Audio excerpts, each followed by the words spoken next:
All right, there we are. There we are. I hope everyone in the chat understands that I wrote "played good by Audi" was intentional flourish of writing on my part. Did someone misunderstand you? Well, I don't know. I feel like saying "played well by Audi" wouldn't sound fun. Played good by Audi. Like, because the thing is, I actually, when I was preparing to set up this stream, I thought I had streamed Flashback on here before. Seemed like it. Coury, have you never streamed it? No. I mean, I may have played it. Yeah, probably like loaded it up during the stream at some point, but yeah. I have streamed it before, but it must have been for the backloggery because I looked at our archives and I couldn't find it. So I was going to say, like, even though we had played this before, like, Audi is here to play it good, to do it justice. But no, apparently we have never streamed this. So this is actually a good opportunity to, like, hopefully you can show us most, if not all of the game. We'll see if I can get through it. You've managed to show us all of Another World before. Yeah, that's a much shorter game. But I cannot shorter game. I cannot play this game good. So Audi was unexpectedly in the country again. Like you were in the country for PAX, so that's how this visit conspired so soon after the last one. Audi is not audible? I don't know. Can he not hear me? I mean, you can hear me. He's a little more quiet, but oh, that's normal. Well, that's me. I mean, normally I plugged you into the more up. Let me check the levels over here.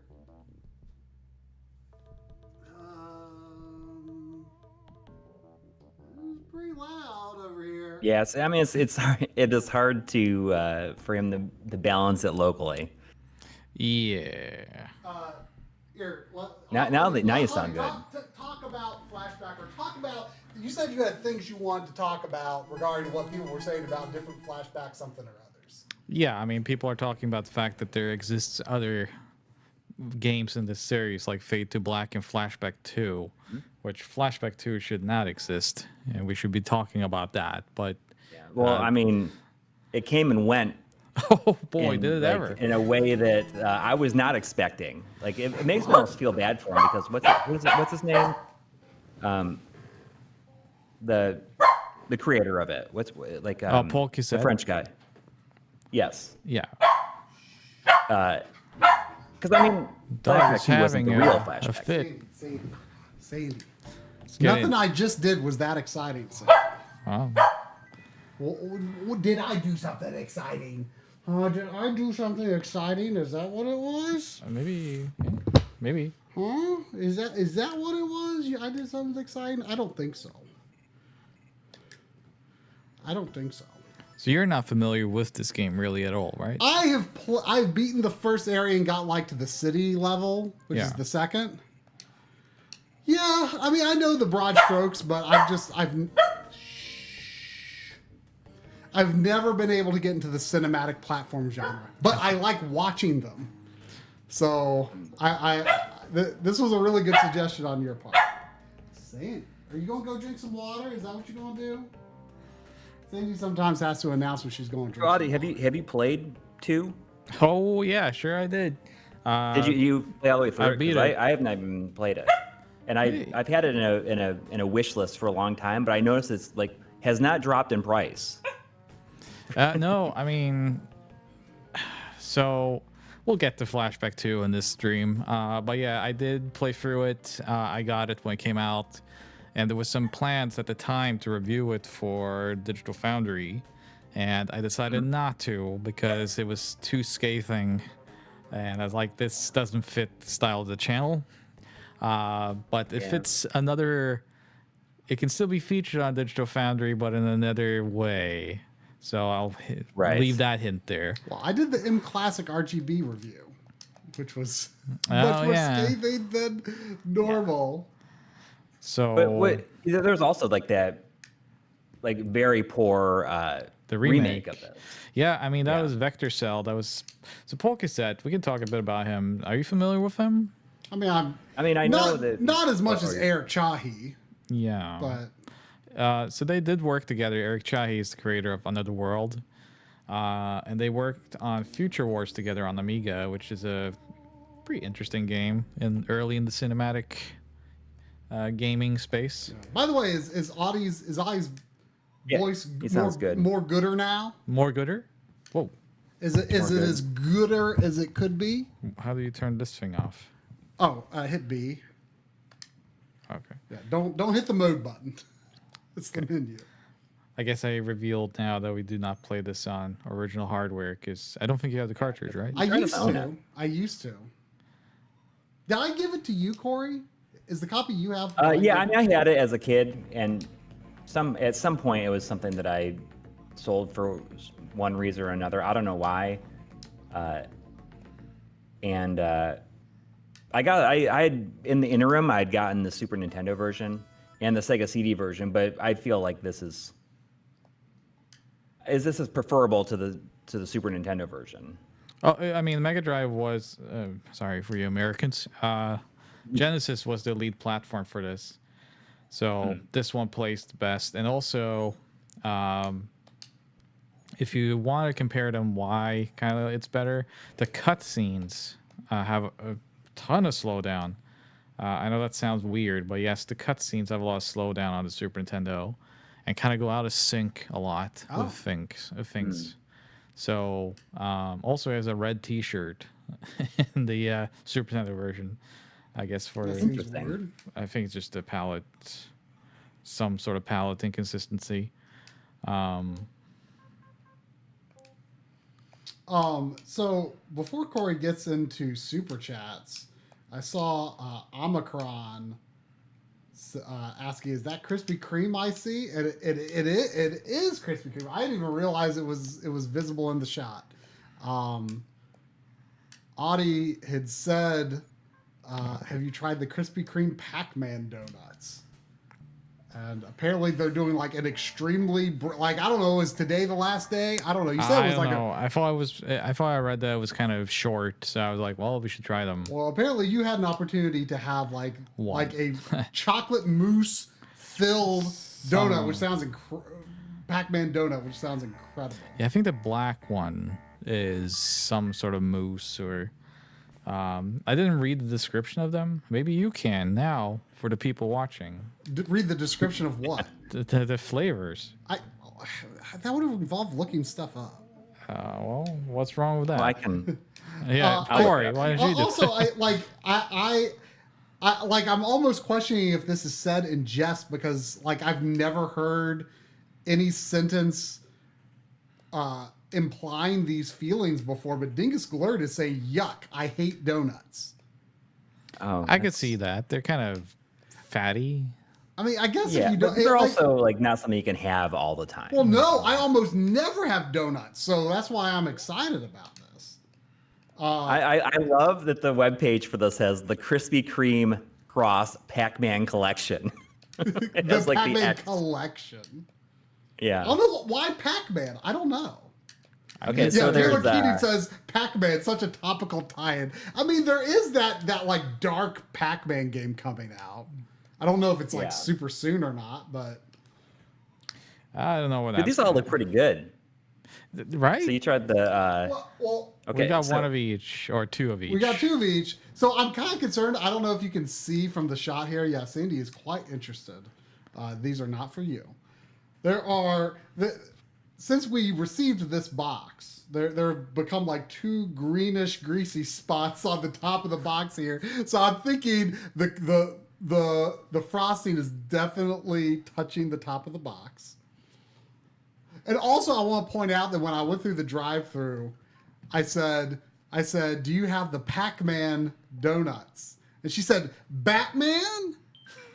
And we're like, if you are Well, do you like have those too? they have posters all over for the Pac-Man donuts, like on the building and on the menu. And it's like if you heard someone say something that sounds like, man, while you have Pac-Man posters all over your store, why do you assume I said Batman? Strange. Very strange. We actually went inside both a Target and a Walmart trying to find this Capcom Fighting Collection 2 for Audi that he was looking for. And actually, they have these, but we wanted to go to a Krispy Kreme where we could get them. We could get them fresh, get them legit. Yeah. So I'm going to open this. Do you have a? So the first one up here is the Team Ghost donut, which has an unglazed shell donut filled with rich chocolate flavored cream, topped with sleek black icing and a Pac-Man inspired maze design. Ooh. This game-ready treat features a colorful Team Ghost topper for a nostalgic finishing touch. So if you have that one, I'm looking at this image on their website, and if anybody else like goes to krispykreme.com/promo/Pac-Man, you should look at this picture. And what it's making me want is based on the design of this is that I think I have the next Krispy Kreme donut crossover, and I would absolutely eat a Opa Opa donut from Fantasy Zone. This was very difficult for me to open, by the way. I was confounded by this box, which, you know, I like never buy donuts. So this is a very special treat for me. Except I don't know how they're going to look. Oh, they're if anybody takes a look at this link and tell me that Team Ghost donut does not look almost Opa Opa-esque. So there's like a there's like, what is it? Is it like a cherry or whatever the heck Pac-Man eats? I guess that's the red one. So I'll read that if you read the cherry. I'll read the cherry here. That's okay. the strawberry power berry donut. Power up your taste buds with this unglazed shell donut filled with a burst of strawberry flavored cream, dipped in vibrant red icing with white sprinkles on top. To complete the look, it's crowned with a green leaf icing. Oh, those are showing up okay. Yeah. It's the green leaf icing is what is seeping through, apparently. Yeah, that's what got in the box. So yeah, that's the one I'm least sad about. Like, Sandy, these are not for you. And then so finally, what there's the Pac-Man. What did you say was inside the strawberry one? It's filled with a burst of strawberry flavored cream. A burst. Yeah, I'm ready to burst. And the non-filled one is just the Pac-Man Party Donut, it says, get ready to celebrate with this original glazed donut, piped with vibrant. What are we celebrating? It's 40th anniversary. Oh, 40th. Or 45th, is it? Yeah, it's piped with vibrant yellow buttercream flavor ice cream or icing, and sprinkled with festive celebration sprinkles, adding a burst of color and fun. I feel like Coury. The playful Pac-Man piece sits proudly, ready to join the party. It's time to power up and enjoy the ultimate. Did Pac-Man you write the party. copy? I know. I feel like Coury is just like getting so much joy out of this marketing copy. I mean, I just like that they're like, oh, we gotta say something like, you know, like I just like the idea of that it's piped with vibrant yellow buttercream. All right. Well, I am going to try this maze one. I like how it has like the dots, like the Pac-Man dots. So getting to these super chats real quick. Also, while you're trying here, there was a super chat like 6 hours ago. Oh. Before we even from Jonathan Yannick Thomason with 20 DKKs. That's Danish kroners. Right. Saying, can try say, yeah, the final lap. Like, yeah, the final lap. Yeah, the final lap. Yeah, I think you were overlapping a little bit. Let me try it again. Yeah, the final lap. I don't know. It doesn't. No, Sandy. I will go ahead and read Aaron Welsh's $2 super chat says there's another $5 if Sandy gets half a donut. I don't think that's healthy for her. No, Sandy cannot get a donut. She's on a diet anyway. Even if it was okay for dogs to eat donuts, Sandy's on a diet. Yeah, I reduced your evening food by half. Yeah. The vet said you're overweight. Can you believe that, Sandy? Geez.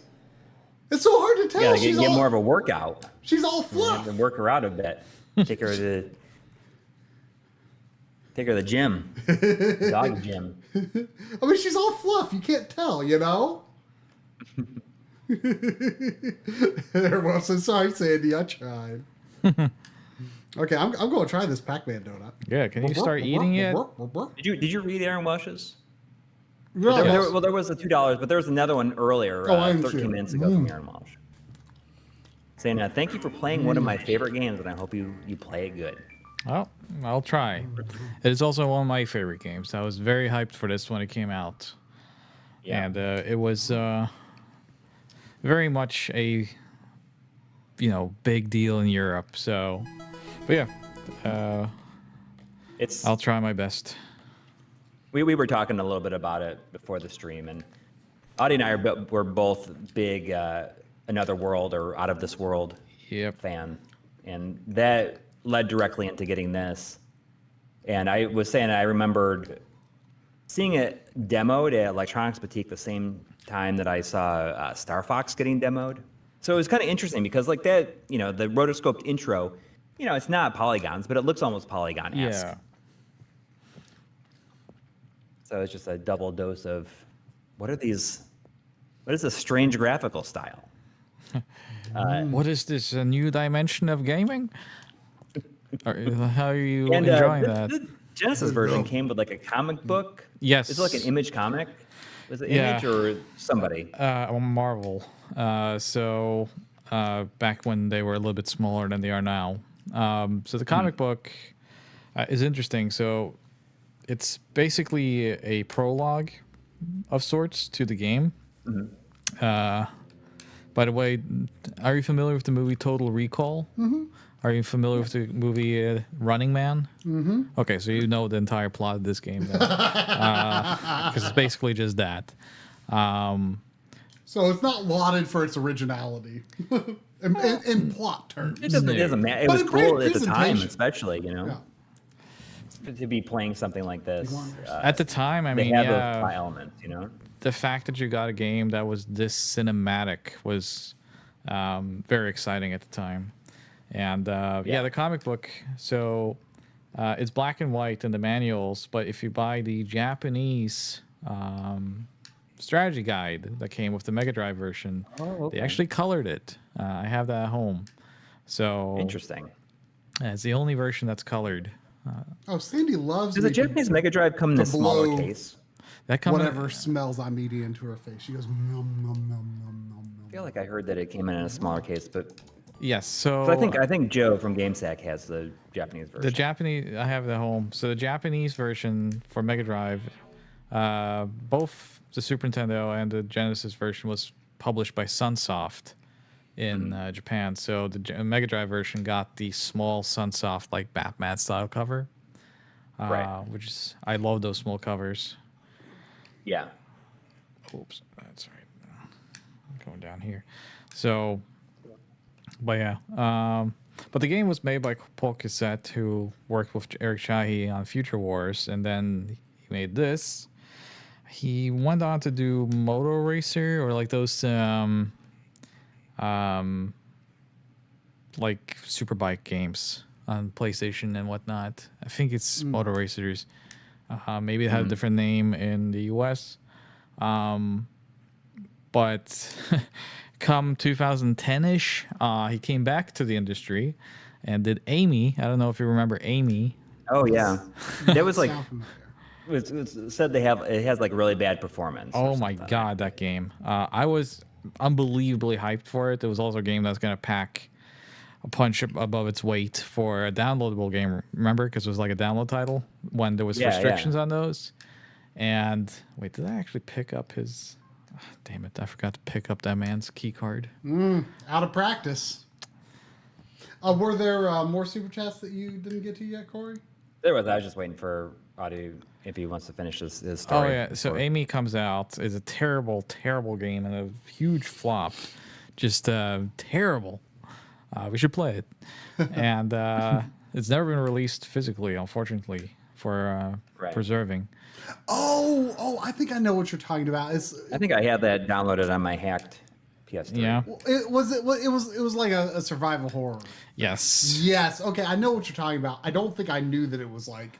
So that was by really. That was by hated on. yeah. So that was by the creator of this, and it was kind of like his return to the industry, which was probably the worst game on PS3. And So is this really his only triumph? Yeah. So I mean, well, Jetmoto and whatnot were also successful enough, but like, this was kind of his claim to fame, and always what he referred to whenever he was talked about was always like, well, Polk is at the creator of Flashback. And people are like, oh. And he made, and after Amy flopped so hard, he announced very quickly that his company was going to do a remake of this in 2013.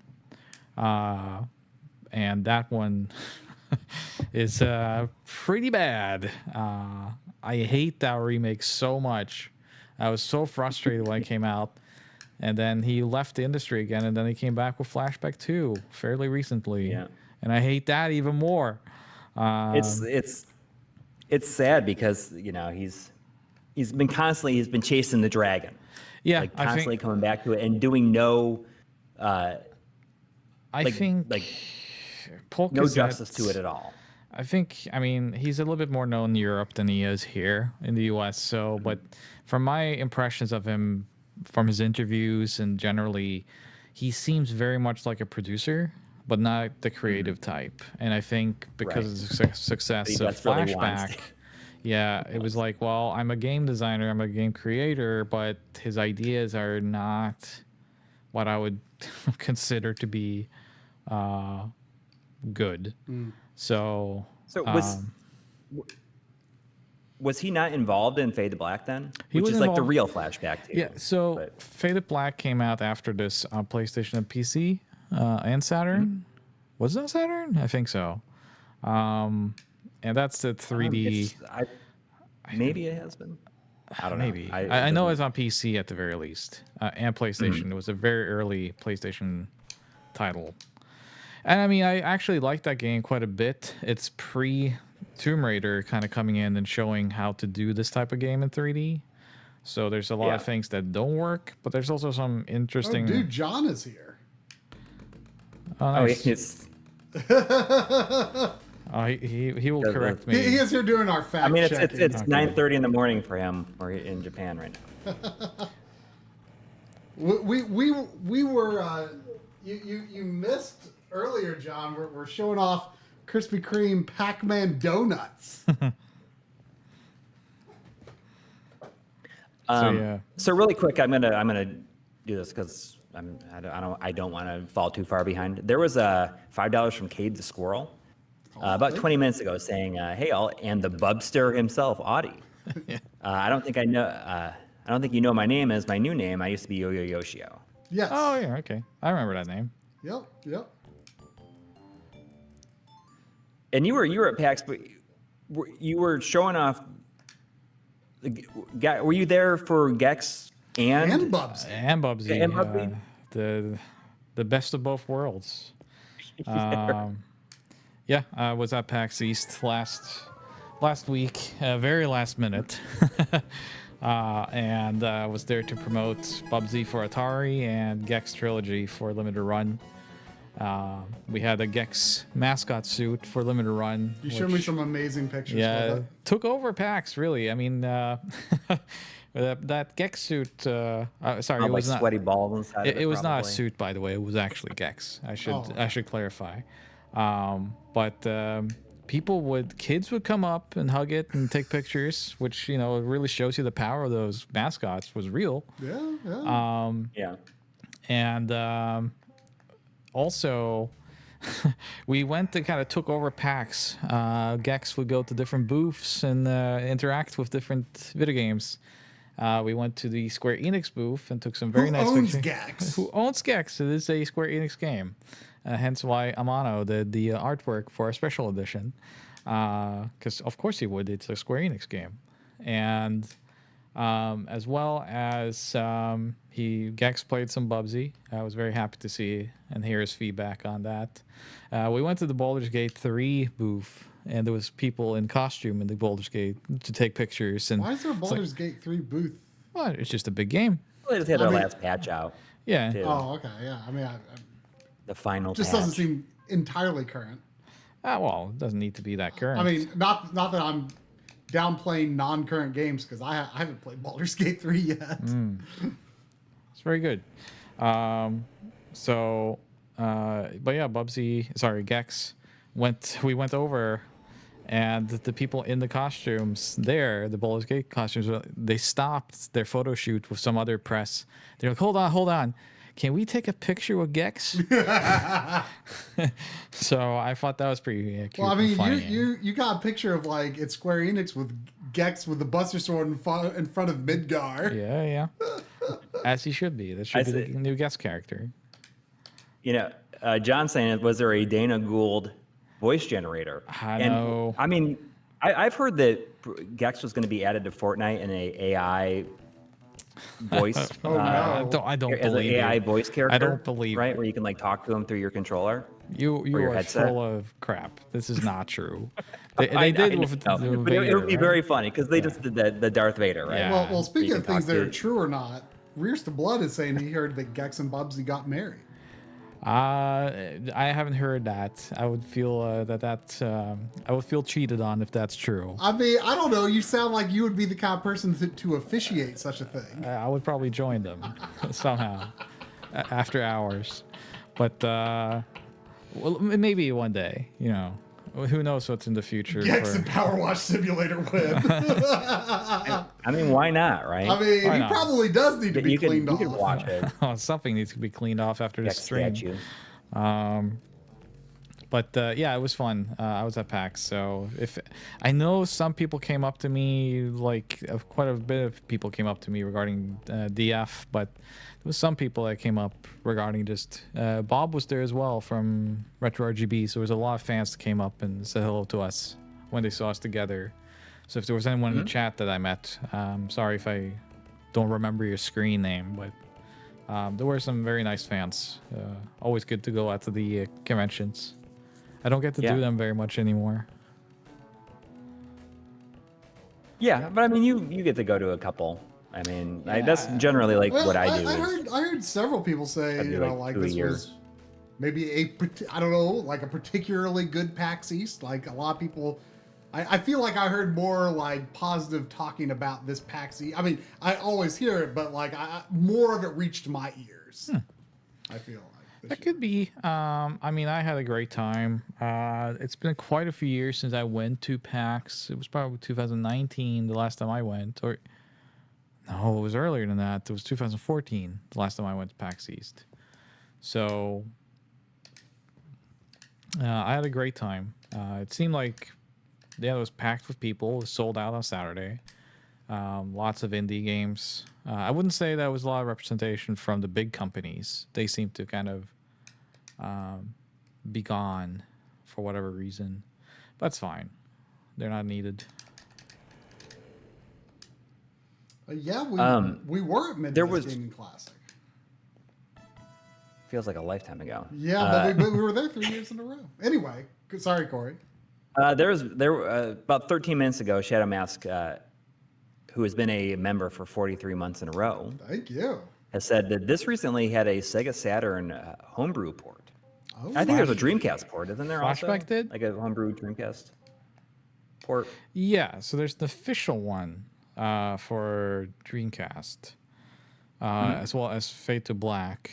But I didn't know there was any Saturn. I haven't heard about this at all. Well, I mean, maybe it's, I guess, it says recently. So I don't know. I was started watching the Pandemonium Sega Extreme Saturn Homebrew Contest 30th anniversary, and I wonder if it's in there. Maybe. Yeah, I would love to know more information about this. And also, the Dreamcast port is okay.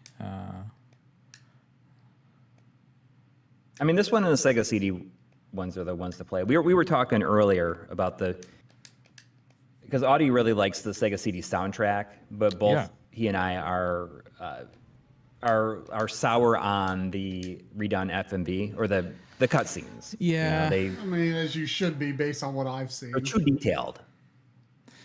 I mean, and we were saying someone out there should make a hack of the Sega CD version that has the Sega CD soundtrack, but with the Genesis cutscenes in it. Yeah. Someone make it happen. Make it happen. Yeah. Or 32X CD. That could also work. There's also $5 from Enchilada Backloggery. Thank you. 15 minutes ago. Thank you. Saying, so playing Flashback while talking F-Zero. Next, become Lakitu and do the real final lap. But look, a Starman. Maybe that's an inside joke. I mean, if Lakitu, unfortunately, I don't know what kind of voice Lakitu might do. Okay, the final lap. That's more Toad. Yeah, that's like every Mario character that's not a main character.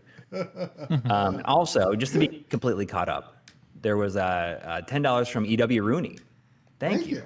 Saying, sorry to be that guy, quote unquote, that guy. But OG Xbox RGB Masterclass when? Made up for it though by giving a free advert for the Southern delight known as Krispy Kreme donuts. Fresh off the line, hot glazed. I mean, who knows how fresh they were, but the one I had certainly tasted good. The big stumbling block with Xbox, I think, and it's just something we're just gonna have to buckle down and do what we can with sometime. But original Xbox systems have very variable encoding quality. In fact, I just discovered when I was working on the SVS video that the main one that I'm using for analog video output don't have very good analog quality. It ain't too good. They vary a lot. But I do like the HDMI mod quite a bit, especially if you pair it with a 4K upscaler. So I mean, there is certainly something to be done there. There was actually also a recent thing that I'm curious about, and to be honest, I need to look more into what I even have. It was like sent to me pre-modded, and I didn't really know a lot about the source of it.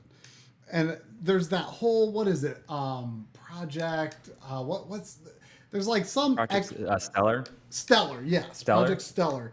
And I honestly don't know, or how I would know if my mod has that in addition to just the HDMI mod. Like that's like it's like an add-on to the mod. I don't really know, but I think all my mod does is just 480p output. But I think there's a lot more settings you can choose that was part of an update just the other week for the Project Stellar that gives you like quite a lot of options, I believe. So I really actually do enjoy that Xbox mod quite a bit. So I don't know. We'll figure out something. I mean, I'm kind of nervous what people will think, but I've got what I need to do. I just got my ColecoVision RGB mod fixed to a modern version that should be very good. And I'm like, are people going to be like really mad that like we have years of a gap between like console specific RGB videos and I come back with ColecoVision? I mean, my gut tells me just like, screw it. Like, who cares what people say? But like, I do wonder if people are going to like take that as a slap to the face. But the way I would probably frame it up actually is like, hey, it's been a long time since we did one of these 200 series, but this is actually kind of like getting back to basics because I shot an intro for a ColecoVision RGB video before I sent it off for modding. The original mod didn't turn out well, so I canceled the video. So this is like kind of like easing us back into it, like a return to form, right? Yeah. So I don't know. I'm sure some people would be insulted. I should actually soon be able to do a Virtual Boy one as well, which, again, some people might, but you know what? I mean, cares? that's what that book we're doing is saying. Just do it. Yeah, exactly. Don't worry about it. It 100%. Like that is a very good message to take away from that. It's just like, just do it. Don't listen to all the voices in your head that tell you what people will think. Yeah. Just do it. Yeah. Yep. So ColecoVision may be coming soon to RGB 200. I don't even know what the next number is in 200 series. It'd be 211, I think. I'm guessing. To what? There's not a ton of audio in this game. No, not a bunch of music. 1903 TX. Just sound effects. Yeah, I actually have it turned up a little bit more than usual. Yeah, the sound effects in this level are certainly pretty light. I mean, I can turn it up a little bit more, but there's not much to hear. Oh, I forgot my... How cool is it you can just get in that little My keyboard's thing already and up here. like go thousands of miles instantaneously? Are you sure you're actually going to like a different continent? I thought it was just like a city with like different continental districts or something. In this game? Yeah. I think that's what it is, yeah. I mean, this is the Titan planet or whatever. So Oh, you're not even on Earth. Okay. Oh, so there's like different districts like modeled after different parts of I think Earth. I think that's what it is, yeah.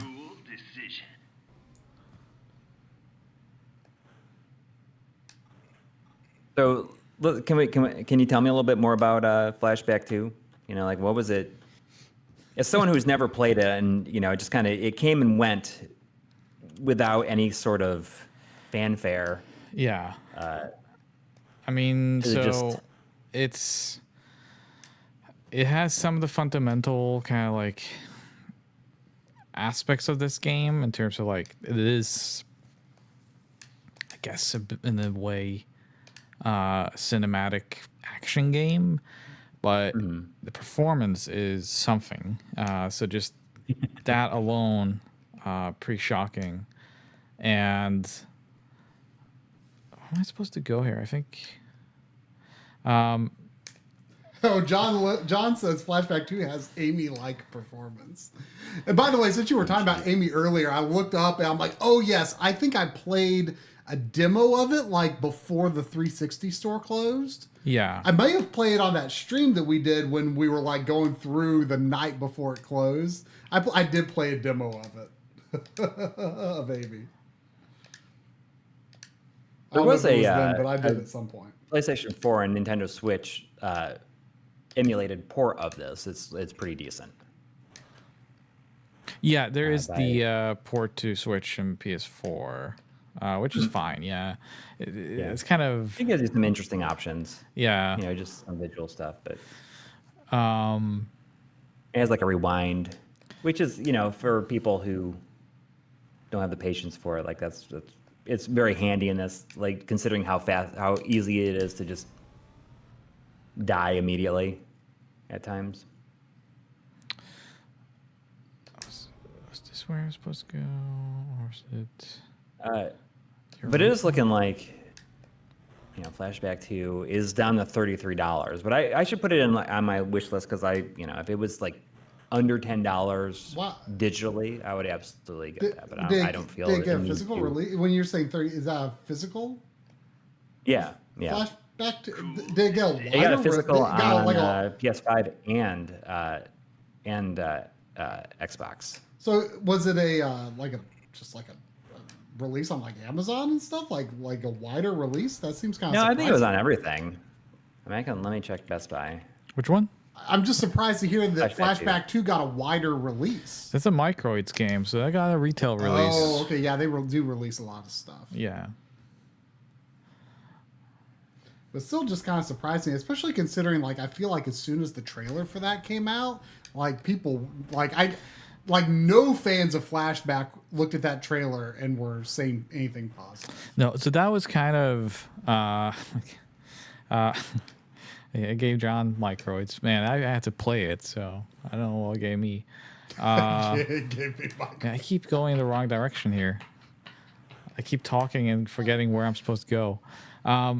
Anyways, Flashback 2. Yeah, so yeah, they announced that ahead of time. Like it was quite a big gap from it being announced to seeing it. And I remember going to the trade shows and seeing that Microids was there, and I tried to kind of explain who I was and like why I would be interested in playing it, and they were always very cagey. They were like, "Oh yeah, yeah, it's not ready yet." And then like when it finally kind of was revealed, it was very clear that like, oh, he did it again. Oh, Quizette was here, and yeah, it was basically like Amy all over again.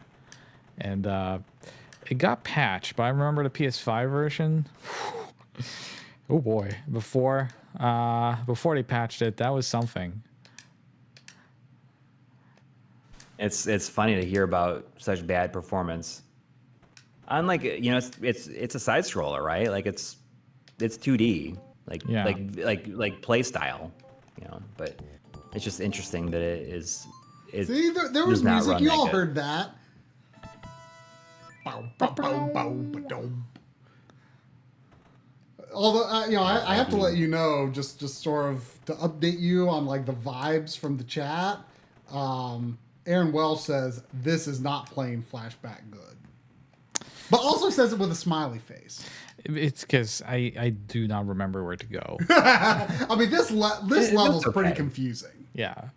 It's more just like I'm sitting here talking and thinking and like not paying attention. I think I actually did get past this level because I remember there was like a place where there was like police or something I had to like Yeah. avoid. So I think I did. I may have That's had a to look up what to do though. I don't Yeah. remember.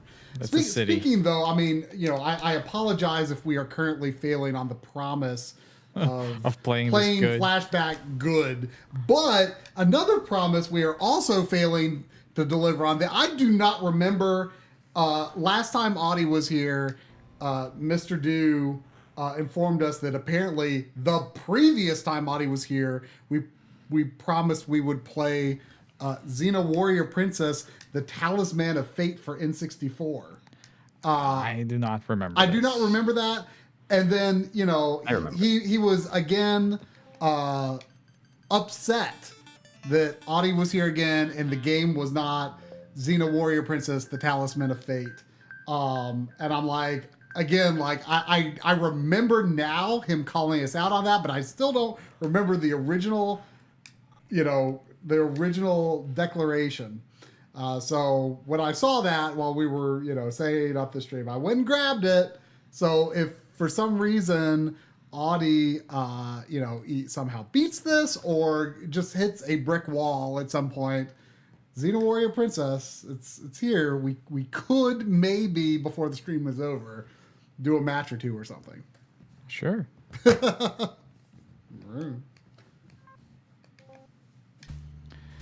Have you played this before? Yeah, you probably played this before. Yeah, I mean, I bought it because I tried it, try it on the EverDrive, and I'm like, oh, this is interesting. As a person who does not like fighting games particularly, like when a fighting game kind of controls in a way that is not quite what you would expect, Yeah. I'm sometimes like, oh, this is interesting. Let's see what this was again. Received parts.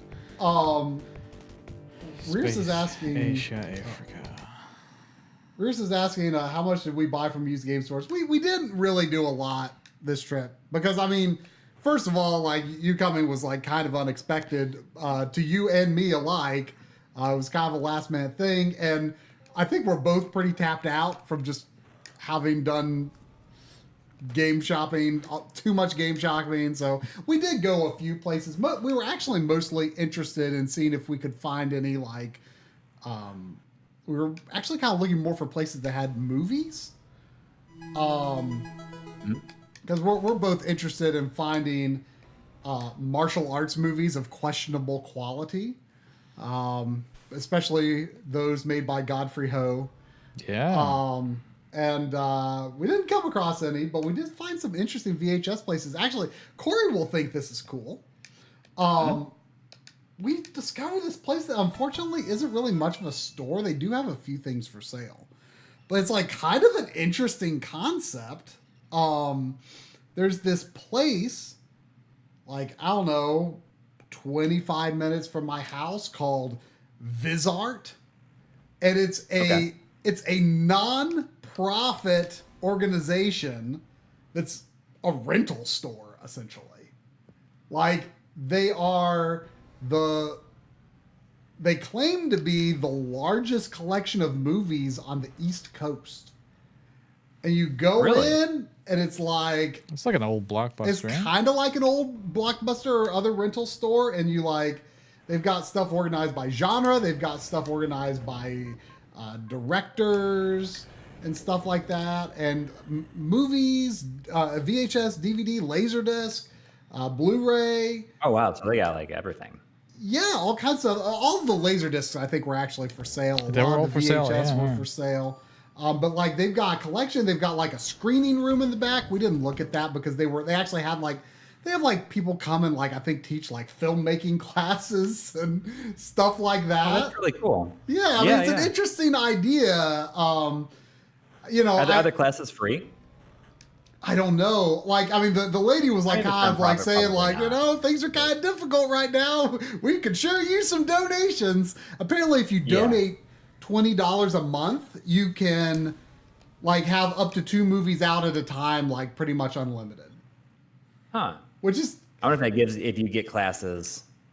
That I don't know, but yeah, kind of an interesting concept. Like I was saying, Drum and I like to watch, lots of really obscure horror movies, and sometimes they're ones that you just cannot find streaming anywhere, and he'll like dig them up from other means. But this is the kind of place that actually very likely could have it. So, I was thinking like, I should tell Drum we should go look at that place sometime. And if he like sees in the horror section, like, oh yeah, there's a lot of things that I've put on our list here. Yeah. And, I would absolutely consider like doing like the donation and, borrowing stuff for us to watch. It's kind of cool. But yeah, if people were interested in looking it up, it's called Visart, Visart. Claimed to be the biggest collection of movies on the East Coast. It was kind of weird though, because like a lot of their stuff was DVD-R, which I didn't see that, but you also said like a lot of it's like donations, so like it could be stuff that was just like stuff like that was a donation. I mean, it was weird. Like, don't get me wrong. Like I have questions about the quality of execution, but I am intrigued by the concept, and like I never would have thought like, could a like non-profit organization actually be like a valid way to bring video stores back? Yeah, I mean, like that's an interesting idea that I never would have thought of. I mean, don't get me wrong; it sounds like they're struggling, so I don't know if it works. But I like the idea. Yeah. I like the idea, but in practice, when it came down to that, people will eventually end up choosing convenience over everything else. Yeah. There's a lot of stuff there that you simply can't find on streaming though, which is kind of the joys of rental. But yeah, I mean, it was an interesting place. Like there's some like streaming services they have like really random things. Like the one I think about is like Night Flight. Yeah, we do have like really random things that you would not find on any other service. But I'm not sure I know they have a streaming service, but I'm not sure how much new stuff they get or how much they add to it, because you just don't really hear about it too much anymore. Yeah. Before Coury gets back to super chats, I see Taylor Keating was asking how many laser discs do you each own. I'll start. I have none. Not for lack of interest, but it's just something I've not taken the plunge on, and don't have any plans to. But I love the idea of it. I have quite a few. I probably have like, I don't know, 50. So I have a lot of Japanese ones, Japanese movies that have never been on DVD or other platforms. I have a lot of game music concerts, which I've digitized with John. Yeah, like the Zuntata, right? Zuntata, like Game Music Festival, ZTT, Dragon Quest, Orchestral, like just a ton of different things. Yeah. Where did they gotta go? Okay. So I have a lot, and a lot of like just Japanese movies that just never been re-released. I enjoy, because Japan was big for Laserdisc. Oh yeah. Very late too. I think like 2001 or 2002 was the last. The last Laserdisc I think was Tokyo Raiders, which was a Hong Kong action movie. Really, the last from any region.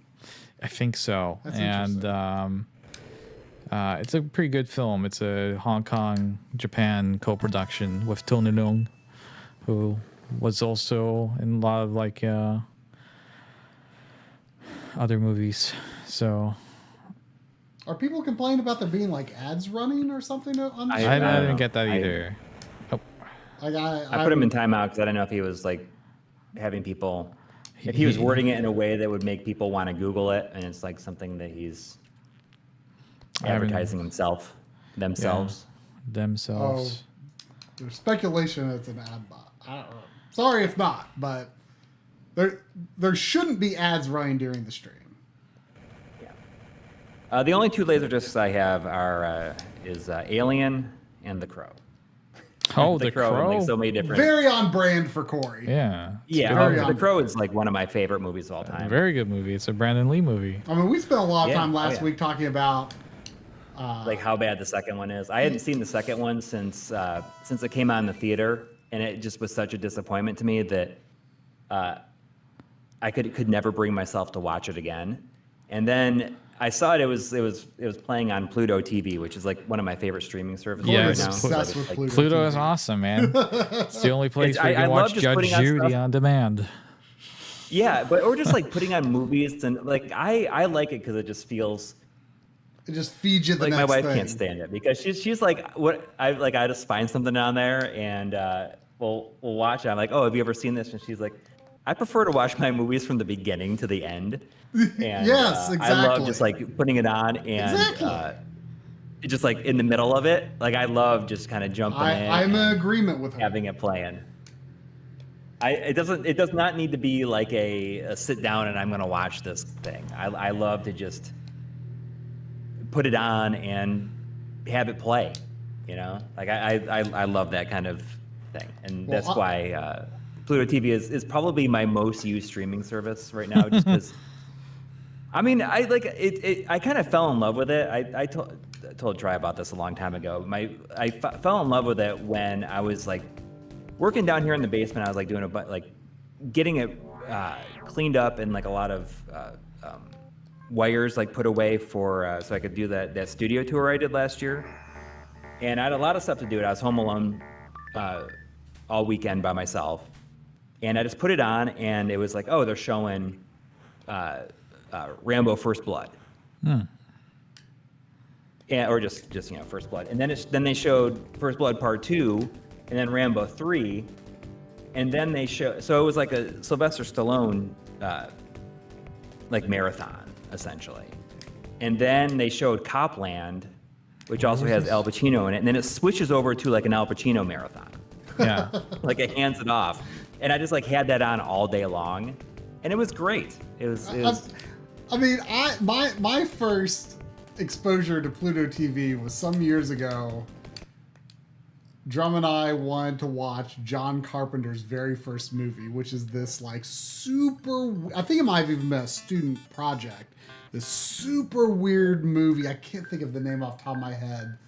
About these guys on a spaceship. It's super weird. I think it's supposed to kind of be a comedy, but it's like, it's very difficult to understand. Dark Star, that's it. Dark Star, yes. Oh, that was by Dan O'Bannon, right? The guy who wrote Alien? I mean, it's John Carpenter. But it's written by, and the guy who plays the lead is the guy who actually made Alien. Well, anyway, it's a very strange movie, but we were So the little beach ball or the little ball alien thing, right? Oh gosh, my memory of it is very fuzzy because it was watching it felt like a fever dream. Right. I just did not. We did not understand it.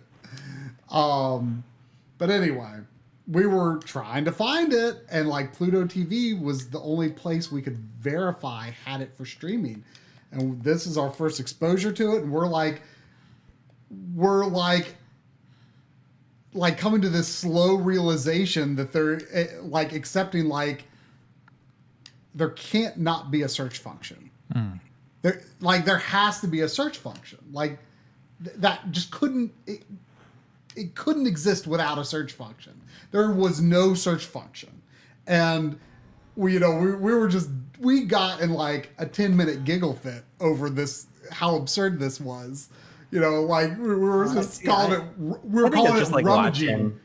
I love to just go through it and see what you're gonna what catches your attention. It's like back in the day when cable TV would have channel 21 would just be like scrolling what's on every channel like all day long, and then you just you look at that and be like, oh, this thing's on. I'm gonna go to this channel and watch it. I love it because it feels like watching TV before streaming.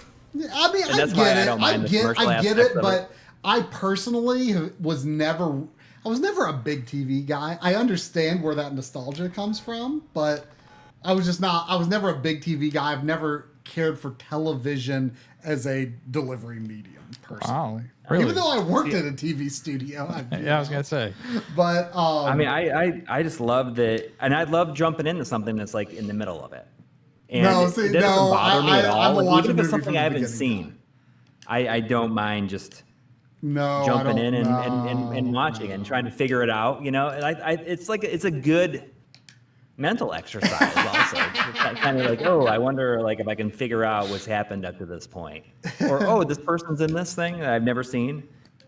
I want to say I heard. I want to say I heard. Like maybe a year or so ago, I feel like I came across something like they did add a search function to Pluto TV, and it was like kind of like a big deal. Like, is this like going to ruin Pluto TV? I don't know. I might be wrong. Maybe I might be wrong. I feel like I have a faint memory of reading something like that. Anyway, I mean, my favorite, one of my favorites is the channel just shows Jerry Springer and what's Steve Wilkos? The Steve Wilkos show just all day long. It just alternates between them because there are literally endless episodes of both of those shows, and the only way it could be better is if it was if they put some Maury in there. Man, can you imagine a Maury channel? All those hours of entertainment. I love Coury those. is like so ready to say, I'd love it. I love those shows. Oh, it's a special kind of just trash. Like that stuff that was on during the day. I have a very specific fondness for the kind of TV that you would see during the day when you stayed homesick from school. I know. It was the same for me back home in Europe too. It was like during those hours you could see like Jerry Springer, and I couldn't I was just like, is this America? Because I need to go. Yeah, there's just something about it, and I think that's where a lot of my fondness for it comes from. It's just, because in those situations you're home all day on the couch. Yeah. Not a whole lot else to do. So you're just kind of at the whim of whatever's on. Right. Yeah. And, you like that is something that I feel that kids today are going to lose. Yes. Or have lost because there's just not that like that curiosity of like, oh, what is this thing? I mean, you can see it on the internet now, right? Like back then, it was where you just can stream whatever you want, like watch YouTube all day, right. You know, and it's when you're forced to watch things that are the only things on, you know, you develop new tastes because of it. Where you're thinking like, oh, I really like this. I'd like to see more stuff like this. Something that I've never even thought about watching. So you're saying there's cultural value in Maury and Jerry Springer? Absolutely. Henry Clark is saying, Audi, just curious how you became so familiar with our American daytime TV trash, being from a civilized place. And kind of jumping off of that, Dingus Glord also says, what's the European equivalent of Jerry Springer? Can you answer these two questions? What would be the... So a lot of this had to do with, like, if I stay home from school, my mother loved Ricky Lake. And she wasn't so much a Jerry Springer person, but she loved Ricky Lake. Go Ricky, go Ricky. She would raise the roof. Man, what would be the Donahue? Yeah, Donahue. I remember he was very aggressive. I remember Donahue. Yeah. And Rivera. Geraldo Rivera. Geraldo Rivera. The stash. Yeah. Yeah. Europe didn't really. I wouldn't say we really had them. We probably did, but I didn't see them. I know the UK is like well known for having. Why have your own when you can just, you know, put the American stuff on and be like yeah, look at these guys over here. But I do remember Jerry Springer. Man, did you see the recent like Netflix show about Jerry Springer? It's like a mini series, or was it I forget if it was a mini series or just a full length documentary, but it's about Jerry himself. And I mean, he was an interesting person, right? He was a politician. He's mayor of Cincinnati. He sure was, and then he had a liaison of the night and paid her with a check, which seems like a terrible idea when you're a public figure. But that's why I love him, because he was like. But obviously, the best thing for him. Oh yeah, I mean he knew. The best thing for American culture, like the best worst thing that could have happened. I mean, I want to talk more about this, but I'm like I have like 3 super chats. I gotta go ahead. Jerry Springer is lighting a passion. I love him. So and Steve Wilkos was like his. Now see, Corey got off again. I'm sorry. Steve Wilkos was his enforcer. Yes. Who was like, and he and I almost look like we could be related, kind of. Yeah, kind of. He looks like your older brother. He threw chairs and stuff in the wall. What a world. Okay, so 26 minutes ago, Zane's dad has been a member for 51 months in a row, and responding, like, you know, referring to the E.W. Rooney donation from 13 minutes prior to that, says, I do want to be that guy. Odyssey 2 Masterclass when? Also love the rotoscoped adventure games like Flashback. Thank you. I don't know about that Odyssey 2 Masterclass. I don't know. I know extremely little. I wish I could. I mean, the Odyssey 1 is an incredible looking machine. With like that pagoda top. I wouldn't mind being able to do it, but.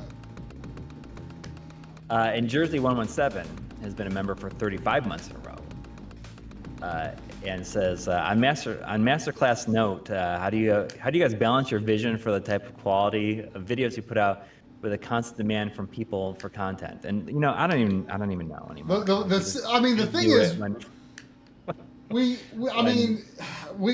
really fallen off. Like we always feel bad that we aren't like really on top of doing stuff, of feeding that need for content. Yeah. Our groove is probably so bad because at some point we did try really hard and it's tough to keep up with. That's, you know, so, I would not say we have the balance figured out in any way, shape, or form. And But there's I think also more and $5 more it's from just like, let's do what we want. yeah, pretty much. There's also $5 more from Aaron Walsh. Thank you, saying I will pay Sandy and Donuts to attack you if you replace Flashback with Xena.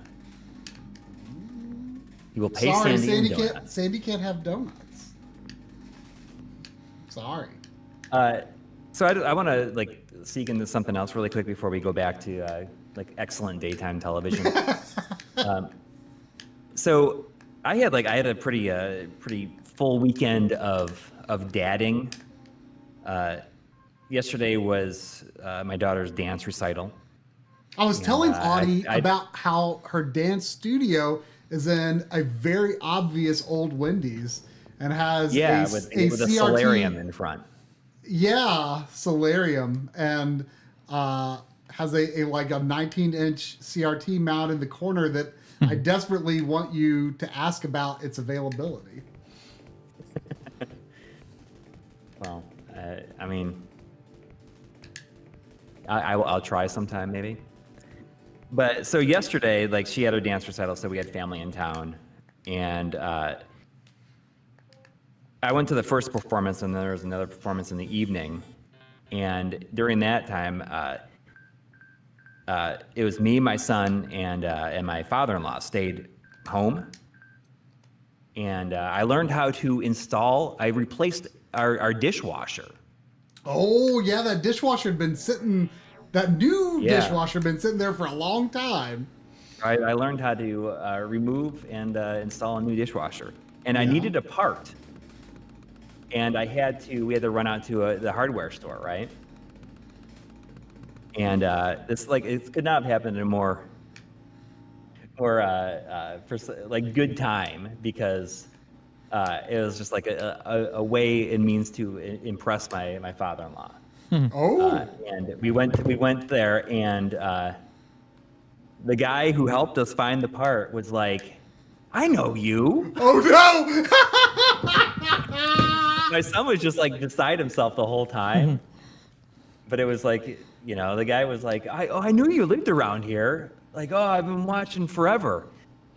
And it was just a very funny way. So it was like you, your son, and your father-in-law? Yeah. And so you impressed him by seeing your fame in real life. Yeah. Do you even really know that you funny, do something like that? Yeah. So a big shout out to Kevin at Ace Hardware in Newport. I don't know if you watch the streams or not, but thanks for helping us, and the manager of the store for helping us find the part that we needed.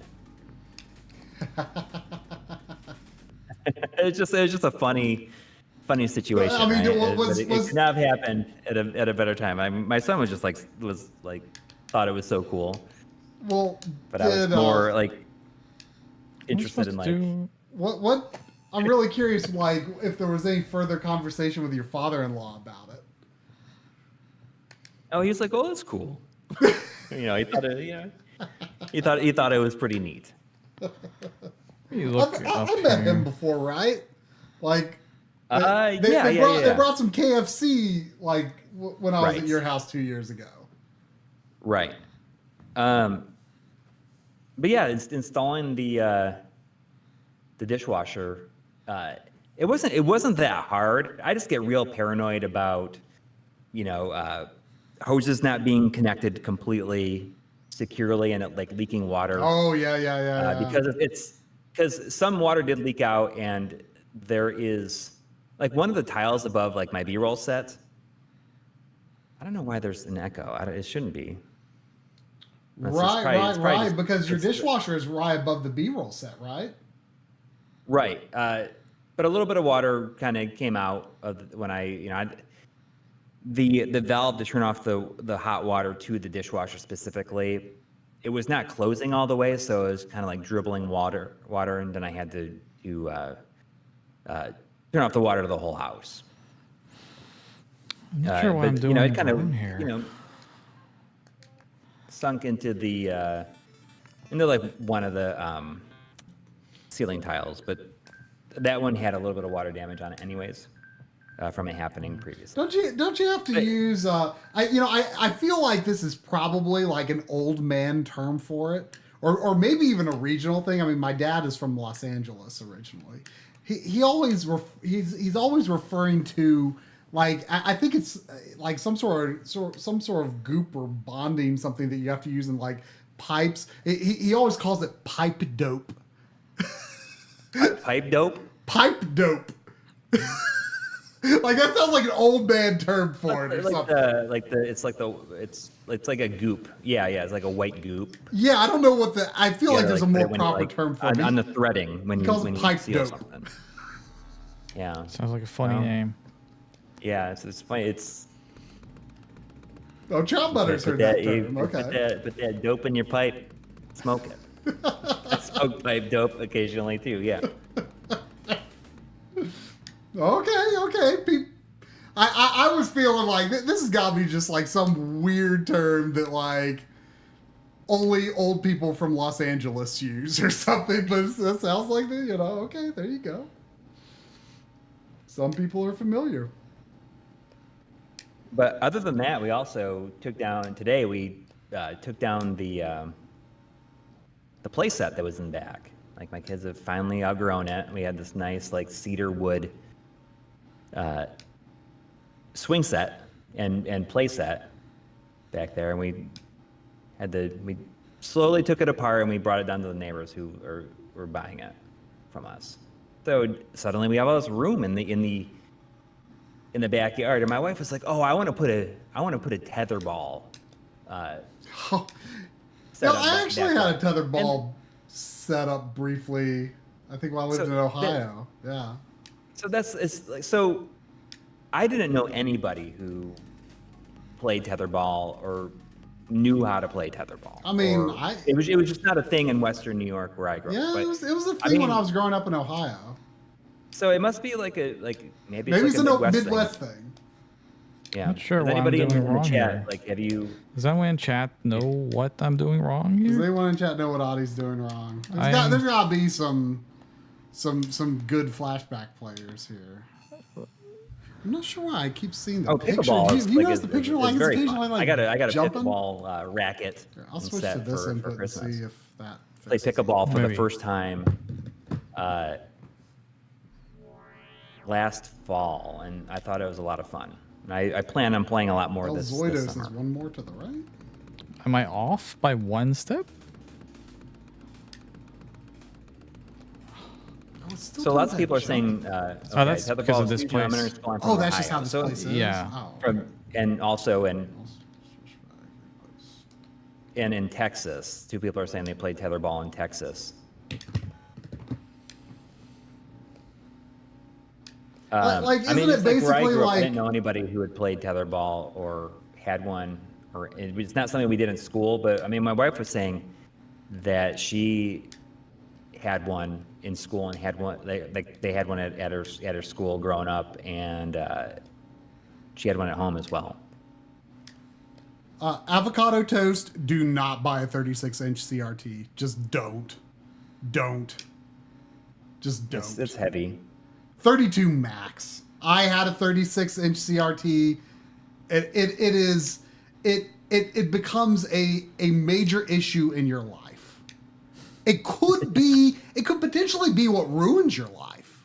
I bet 36-inch CRTs have been the beginning of many lifelong medical issues. Like, you cannot move it by yourself. You might have difficulty moving it with, especially if it's an HD one, you can't move that without like 3 people. It's 36-inch CRTs are a mistake. Like 32 I could be persuaded into if I had the room. I see a lot of love for 27-inch. 27-inch is a good sweet spot. I think 36 inches, it will, whoever helps you move that, think of them. You might ruin their life. That's a real friend. I mean, 36-inch CRTs are... Furniture isn't made for them anymore. Like, Yeah. if you don't have like something really old and really sturdy to go with it, like 36 is just, it's unworkable. It really is. It really is. I mean, Henry Clark saying a 30-inch HD CRT ruined my back. Yeah. I had a 36 HD CRT and it was, luckily I had not ruined my back, but that's partially because when me and my dad moved it into the house, my mom was like, you two are never moving that again. like only professional movers are allowed to move that thing ever again. There you go. And we abided by her wishes. Yeah. Listen to your mother. I mean, I can't imagine doing that stuff. Like, I can't imagine like ruining your back, like basically forever, like moving a CRT. Like nothing's worth. I mean, I've seen some people do some pretty crazy stuff. If John Linneman's still listening, I know he's moved some pretty big CRTs on his own, and I've been like, you be careful. You be careful. Yeah, I mean, I'll tell you, like, just dealing with this tennis elbow that's like, it's still not going away.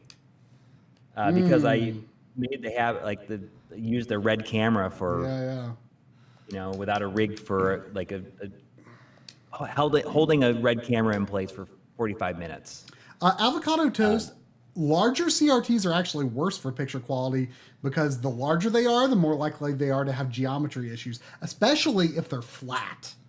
If the image is flat, and also, by the way, if we're talking about an HD CRT, then HD CRTs do not process 240p correctly, and they will de-interlace 480i, so you don't, it can look good, but it won't be the true CRT effect.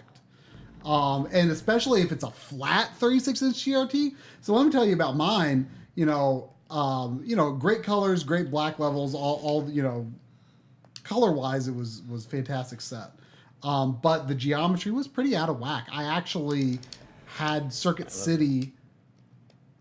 I said, me and my dad and like a neighbor helped to get in the house. That one actually ended up not being the one I kept. Like Circuit City, I had them bring replacements twice because of like glass imperfections or like geometry issues, because I didn't even know geometry issues were a thing at the time because I had only had curved CRTs, right? And I didn't really realize that was an issue.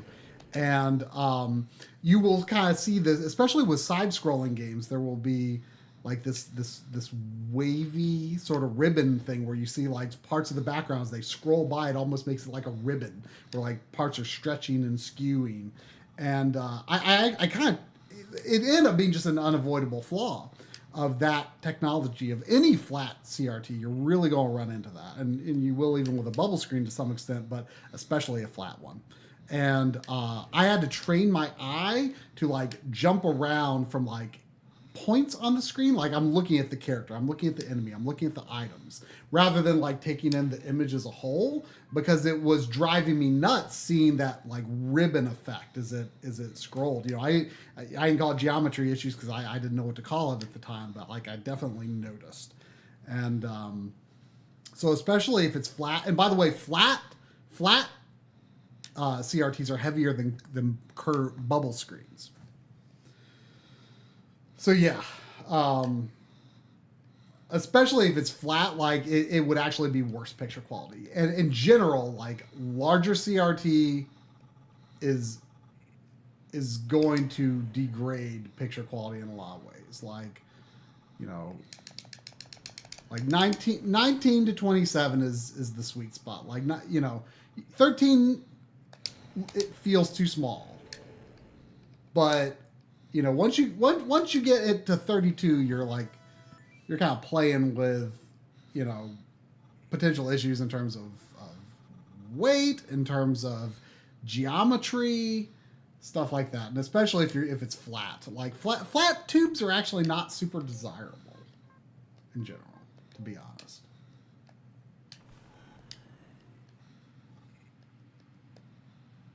I see that. Who was it that said that I should try keto for my tennis elbow? I wonder if that would make a difference. I mean, I think that I don't know if it's the same person, but someone suggested that to you next week. Yeah, I mean, I could. I've been doing the intermittent fasting again. It's been going very well. I think Joshua Helwig saying, ask Triforce about plasma TVs next. I actually don't have very many thoughts about plasma TVs. John Linneman's the one that you want to get going on about plasma TVs. I've actually been exposed to very few good plasma TVs. Like, most of the ones I have been exposed to have either, been extremely noisy, had sharpness, it had like the sharpness was turning up in a way that has ringing artifacts that you just could not get rid of with the settings. Poor black levels, lots of noise, burn-in. They're a really good plasma can have a very appealing quality to it, but don't assume that all plasma TVs are great. In fact, I would venture a guess that like most that you would run across today are probably not that good. But there are good ones. Don't get me wrong. There are really good ones, but they're more of a minefield than I think plasma aficionados want to admit.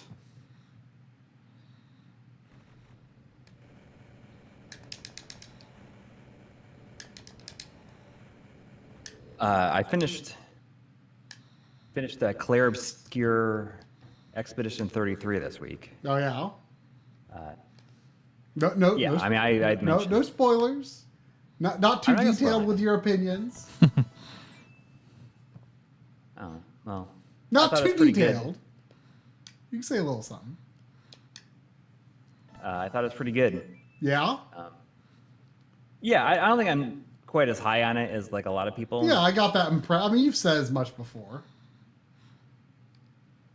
But it was very, very good. Yeah, I was hoping to squeeze it in before the Switch 2 launch, but I just don't think I'm going to be able to because, I said I wasn't going to. It's not something you want to.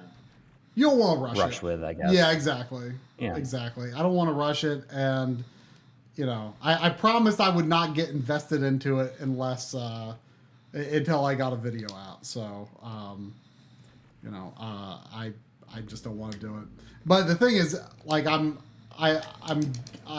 pre-ordered Cyberpunk for the Switch 2 launch because I don't own any version of it.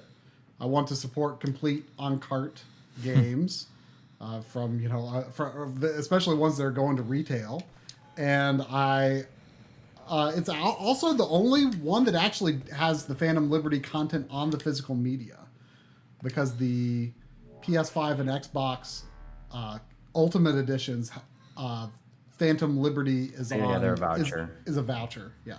So Phantom Liberty is on the card. But I mean, this comes down to like, what would you rather have? Like the better visuals on a disc for the main game, or the DLC on the bigger thing to me is it's actually going to be the only version that has gyro aiming support. And I would actually easily sacrifice like frame rate and visuals, at least to the extent, like the visuals based on the video I've seen was, as someone who, hasn't really played the game, like I played a demo a long time ago, but as someone who's not particularly familiar with the game, like, it looks pretty impressive for a handheld thing. So, but I'm quite, I would definitely be willing to take some hits to frame rate for gyro support. So I think that, considering I don't own any version of it, I'm quite happy to buy it on Switch 2. So I moved my Switch in my setup so that I could put the Switch 2 where the Switch 1 was. Yeah, I haven't 100% decide how I'm going to work it in. Because I think the Switch, my Zelda Tears of the Kingdom OLED looks so nice next to the RetroTink 4K CE. Like they just, like that white dock looks so nice next to the CE. So I'm like, oh, I don't really want to move it, but how am I going? I don't know. I haven't decided how I'm going to make it work yet. I don't know if I'm going. I most likely wouldn't use the mouse function in Cyberpunk. Probably gyro, but I'll certainly try it. I'll try the mouse function, but I'll probably use gyro. Rears, the CRT in that old in the footage, like we've got archive footage of my HD CRT from before I got rid of it. That is like my HDs. I don't know the exact model number, but it's a 36-inch HD Sony CRT, and yes, the archive footage has the intro for Xenosaga Episode 1 on it for whatever reason. Why do I look so sad? Then I don't feel. No, sad. Like Coury just like lit up so much reading the text copy for the Krispy Kreme Pac-Man donuts and talking about Pluto TV. Yeah, I'm only tired because of having family here, installing that dishwasher, moving the playground, and then I mowed the lawn and weed whacked. Yeah, I think Coury's been in a good mood this stream. Yeah. I had a very, very busy I guess 48 hours. But you still managed to find time to be Player Obscure. Yes, but I finished it on Friday, I think. And it was something where I wasn't sure if I was gonna continue to do extra stuff, but I think I was just like, I'm gonna go and finish it because I had done enough extra stuff that it becomes kind of easy to break the game, and you can get real overpowered. I got so overpowered that I was able to beat the last boss in less than 5 hits. Wow. So yeah. That sounds kind of old school, when you could do stuff like that. Yeah, it gives you a lot of things to really to break the game with in the last section of the game. But you have to, you got to earn these items, and they take some time to get by fighting hard bosses. But Jonathan Hinson was with $2. Asked me if I had played the Ashura the Striker, and no, I was actually looking at that yesterday, or looking to perhaps buy it this weekend because yesterday morning is that I started really dabbling around with playing games on my PC. And just to see how accessible it is for me to play in my main setup. Oh, because you just got the 5070. A 5070, yes. Thanks to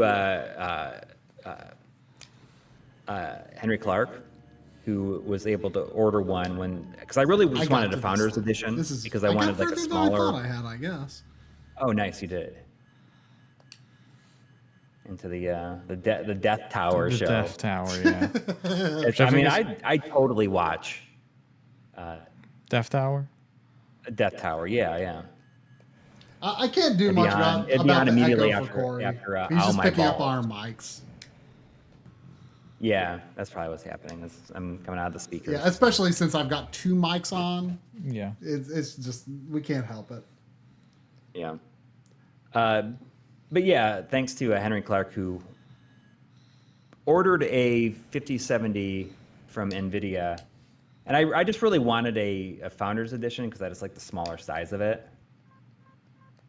And I don't play a lot of PC games, but I feel like a 5070 is probably good enough for me to dabble around with and play a good amount of the stuff that I already have. Yeah, and I wanted to see how accessible it would be to play Steam and Big Stream mode on my main TV. Mm-hmm. And it isn't that bad. When you enable, what I think is interesting is I like to play,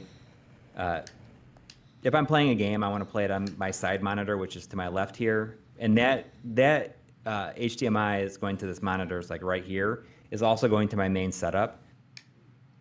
And it gets really tough to for certain games, it can be pretty tough to get games to show up on that monitor. Yeah. But when you enable big screen mode, you can set it what monitor like you want to play on. So, and it will automatically switch your Windows settings to make that monitor your main monitor, like on or your basis? primary monitor in your setup. So it just, when you enable big screen mode, it just like makes the monitor over here, and thus my main TV, like my main monitor, just while I have big screen mode opened, which is really nice. I wish that the GOG Galaxy had an option for that. But I just decided to like mess around with it, and I thought, like, you know what, I had like dabbled around with like throwing around an idea in the back of my head of just like, I wonder if I could do just like a video of like, a console gamer like learning to love or tolerate playing games on a PC. Sure, that's a great idea.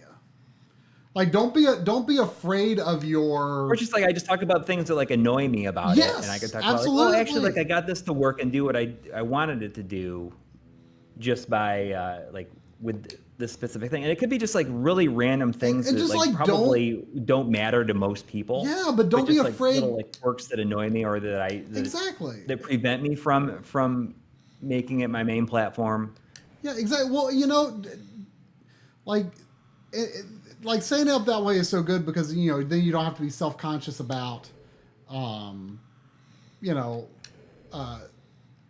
you're saying you're setting up the terms like look, this is not my forte. Like you don't have to be worried about saying like wrong information or anything like that, because it's like this is just my experience and this is how I feel. By the way, these guys look really annoying and you're really good at avoiding them. And try to, just talk about what I like and what I don't like, and how I overcame some of the things that I didn't like, or things that were just constantly getting in the way. Just make it a very like kind of casual chat about it. Absolutely. Just like different things I'm trying, and I thought like that might be fun because Rears is right. Like the Steam Deck is a good gateway into that world. But like that comes with like a lot of its own quirks too. And I think the Steam Deck could be part of that video. Yeah. Well, I mean, it's like, okay, so I got the Steam Deck to work, but like what if I wanted to like use my much more powerful PC? Right. To play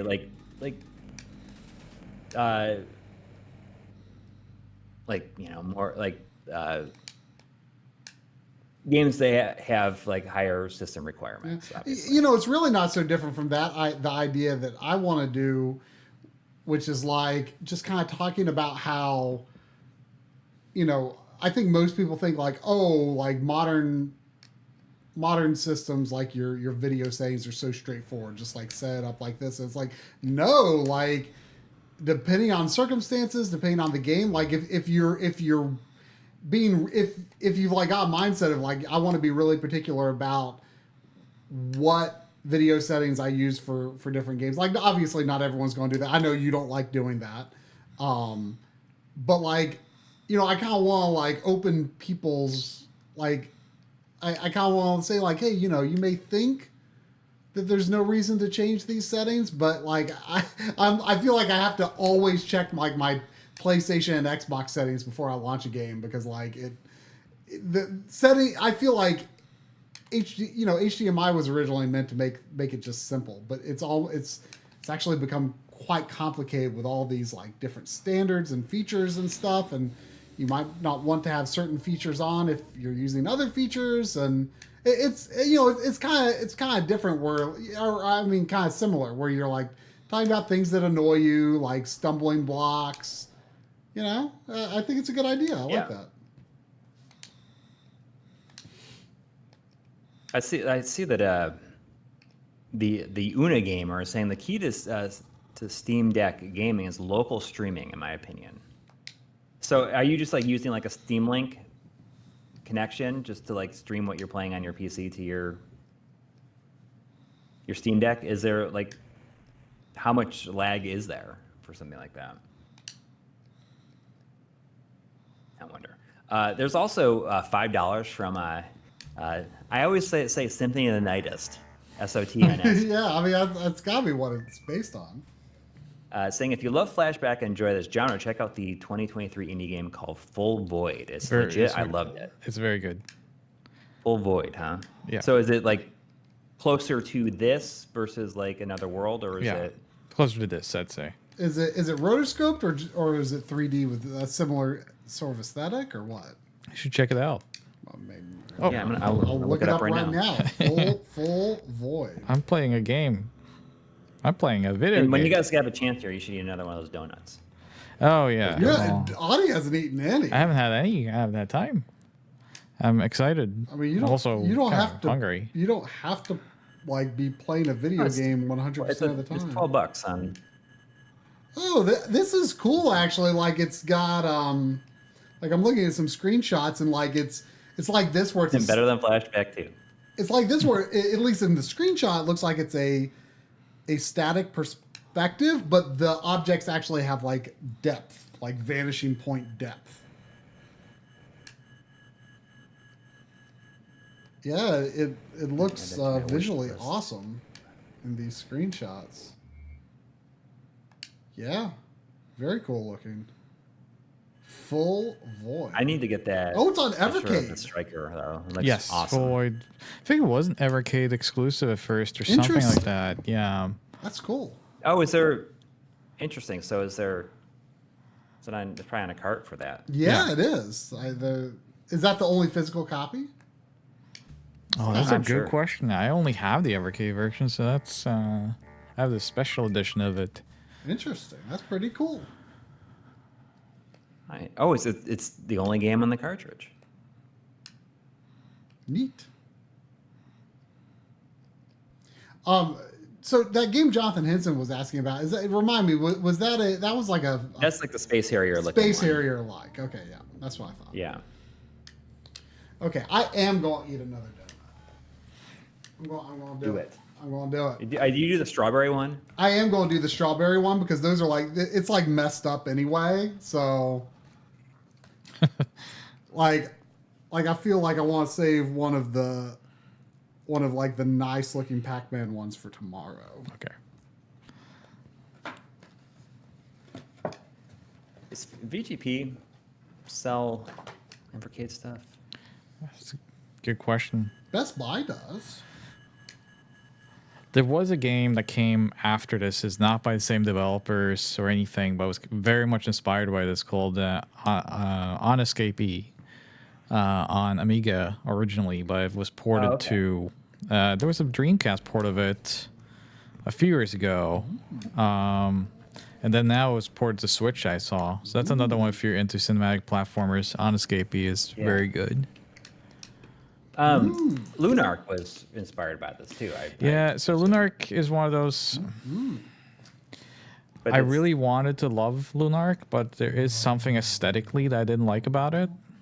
Yeah, like the character's too small. Yeah, it's too small, and I lose orientation all the time. I really love the idea. I really love just the design and everything, but it's just the characters are too tiny. I really don't like that minimalistic pixel style too much. It kind of doesn't work for me, but I did support it though. Limited Run put out a pretty nice collection editions for it too. So yeah, I have the Switch version. Yeah.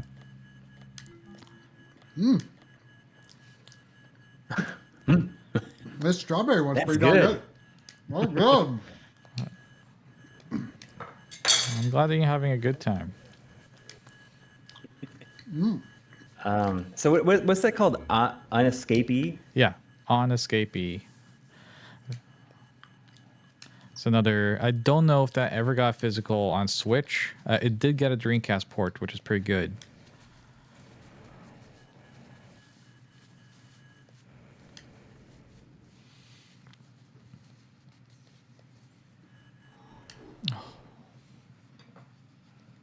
Century Umble says, Krispy Kreme donuts are the best on the first day you get them and get increasingly stale rapidly the next day onward. I would eat the good ones now.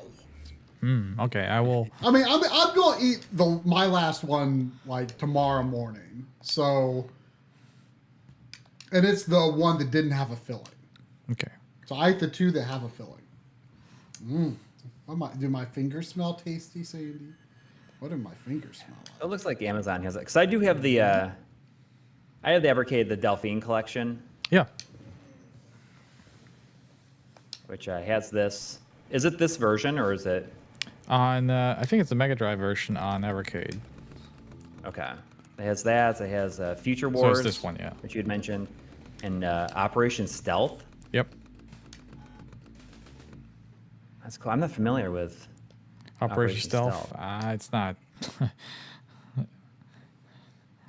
wouldn't say it's a must play of any kind. Yeah. Did you ever play Fade to Black when that came out? Was that on your radar? So I've never played it. It's one of those games that you for a while there you would see it all the time, and it was I feel like it was like a very early double case PS1 game. Yeah, it was a long It had, box. Like, double. So there's a long box, but then There's when a long I guess box. when it got. But it did get But re-released. then there was also a double jewel case. Yes, version of it got re-released on a double jewel case. But if it has a long box, that's the only option. Like, no one should get the single cases. They should get the long boxes. Long boxes.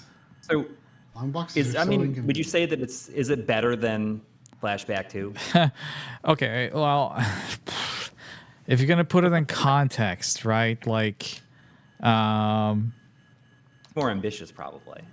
so at the time when it came out, it was very exciting, and I probably have more fun with it, just because like I can excuse it, right? It's like, well, it was a super early take on cinematic platformers. The 3D was just not figured out. It's like Bubsy 3D. It's like at the time when they were making it, there was no blueprint for how to make a good 3D adventure game. It just didn't exist. Right. They probably did on PC and whatnot. Like, there's probably examples you can throw out, but the mainstream wise really wasn't. Especially when it came to something like this, where you had like a lot of puzzles, action, exploration, all these elements put together. So I can look at Fade to Black and be like, they did it. It doesn't work really well, but it did it. Flashback 2 has no excuse. That is just an old man that made a bad game. That's what it is. I'm sorry. Chasing that former glory. Yeah, it's just Obsessively like chasing that former. right, glory. and it's just like there are no ideas in Flashback 2. There's no execution that's done right. It's all bad. It's bad, and bad on top of bad. It's just like, no. It's a no game. No. I don't want it. So, yeah, Fade to Black I find more interesting, and then I find it contextually just more intriguing because it's actually of the era and kind of like, well, this shows how to do some things and how not to do some things. But, Right. yeah. So, well, I like it. I mean, it follows this game directly. It's not Flashback 2 anymore. And actually, something we'll talk about probably in a future documentary of certain kind about this game series on a certain channel. There was planned a sequel for Mega Drive for this game, which I actually have a lot of content for that hasn't been seen. Really? Yes. So, and some of those elements, surprisingly enough, if I'm gonna give Polkazet anything, it's at least that he brought some of those old ideas that I saw for that Mega Drive sequel.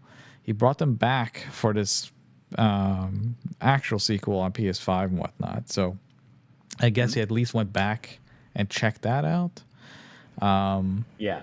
And then there was Flashback Legends, which was the GBA version that never released, but there's a prototype of it, which it's kind of weird. It uses very cartoony backgrounds and it has like these story sequences that are very comic book like, but the main sprite is still this rotoscoped one. I think that's due to the fact that they were planning on making a new Conrad sprite. but they just put that in as a placeholder. But you can find a prototype, and it's interesting. So, but they never managed to really bring it back after this game and Fade to Black. Let's see, Rad Jago saying, I'm assuming we don't talk about Flashback 2013. We can talk about it. I mean, we can also talk about gonorrhea, but what's there to say? I mean, Coury talks about his tailbone cyst all the time, which was like a turning point in his gaming life and perhaps other aspects of life. I think it's more pleasant than 2013 Flashback. Oh. And I didn't even look at your cyst yet. But you didn't. I mean, he had it a long time ago. I mean, he played Earthbound among other games while he was recovering from his surgery. I'm sure he has some pictures. Do you? There's a Christmas I don't album have somewhere of with Coury that has it. I got pictures of the hole. Oh yeah. I mean, if you, I'll show you guys which a picture one of the hole. I'm not showing pictures of the hole to the chat.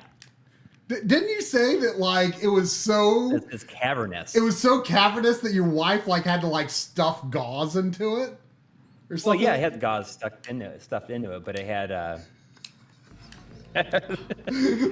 This is the third week in a row we've talked about Coury's cyst. Yeah. Cool decision. But I mean, she had to like clean it out, but you can't clean it. You can't like. She had to like, pour a little hydrogen peroxide in it. Cavernous. Oh yeah, like probably like enough to like hydrogen peroxide to like fill a shot glass. It's just, yeah, like a shot glass hole in your spine. I'm sorry. Like, I mean, I know that the kids. I can't. I'm in the mood for a donut now. Go for it. A filled donut. Filled with liquids and. Did you hide your secrets in it, Coury?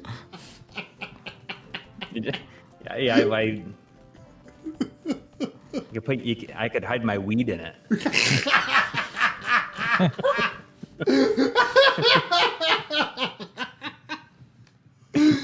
Oh boy. People okay, so never know. This is officially further into this game than I've seen. Papers, I never please. beat that level. I don't think I got very far into that level. Some people have been asking me about. It's been a member for 62 months. 62 months, kitty ears. That's a long time. That's a lot. It is a long time. Like, is that I feel like I've not maybe Scott Snyder? Ears. I feel like that might beat Scott Snyder. Saying show the hole. I want to see the hole. Like perhaps you can draw the hole. Draw the hole. Like I think it was like it had a very short run in the U.S., but it's called like Hole on the Wall. Okay. Like no, TV it's like show? people had to like these big like walls would like go down this conveyor belt towards people, and they had to like these holes cut into them, and people had to like contort their body to like fit in the hole. Is this a real thing? Taylor Keene says there was a hole in the wall connect I game. found the picture of the hole. I'm not my gonna. God. I don't know if I want to show anybody. It's I mean, you can listen. It's like. Could you fit like? Could you? What would it be like? Could you fit, say, a Nintendo DS game inside? No. you can put a you can put a Nintendo DS cartridge. Yeah. You could definitely put a DS cartridge in there. Okay. Wow. Like how like.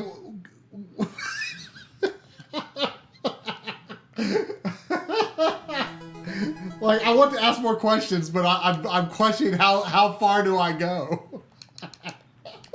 Not far enough.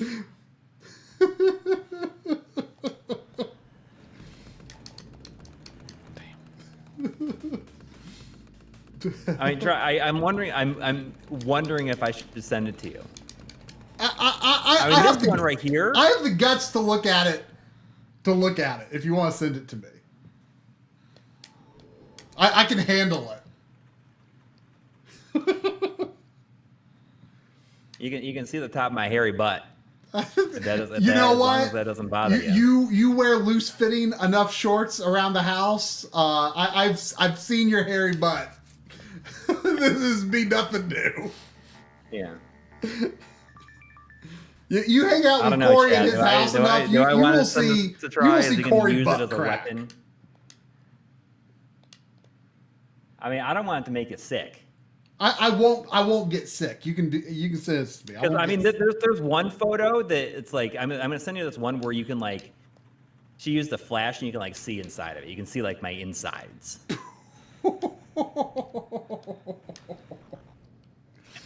Here it goes. I'm out of here. Beastly Panda with $9.99, by the way. Sorry to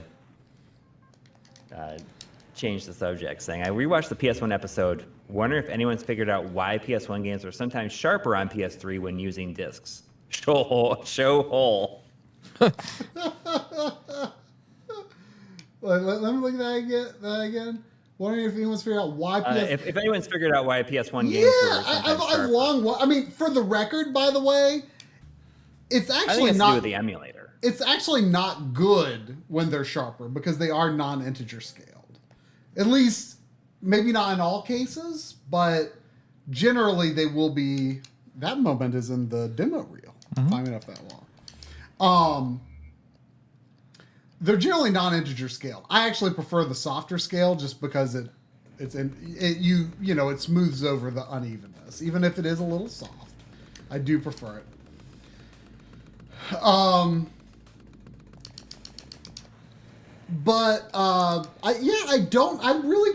feel like so few people are aware of that fact that like. I don't know, like there must be like a table somewhere that is like, say, defining, this game gets these scaling parameters, this game gets these scaling parameters, because all of the downloadable PS1 games on PS3 I've ever seen always do the softer scale, but it's random, or not random, but just you can't guess. Or there's no common thread that I can identify between the games that are sharper and the games that are smoother. But again, the sharp is not actually that desirable because it's uneven. Although maybe you could fix it with Retrode decimation.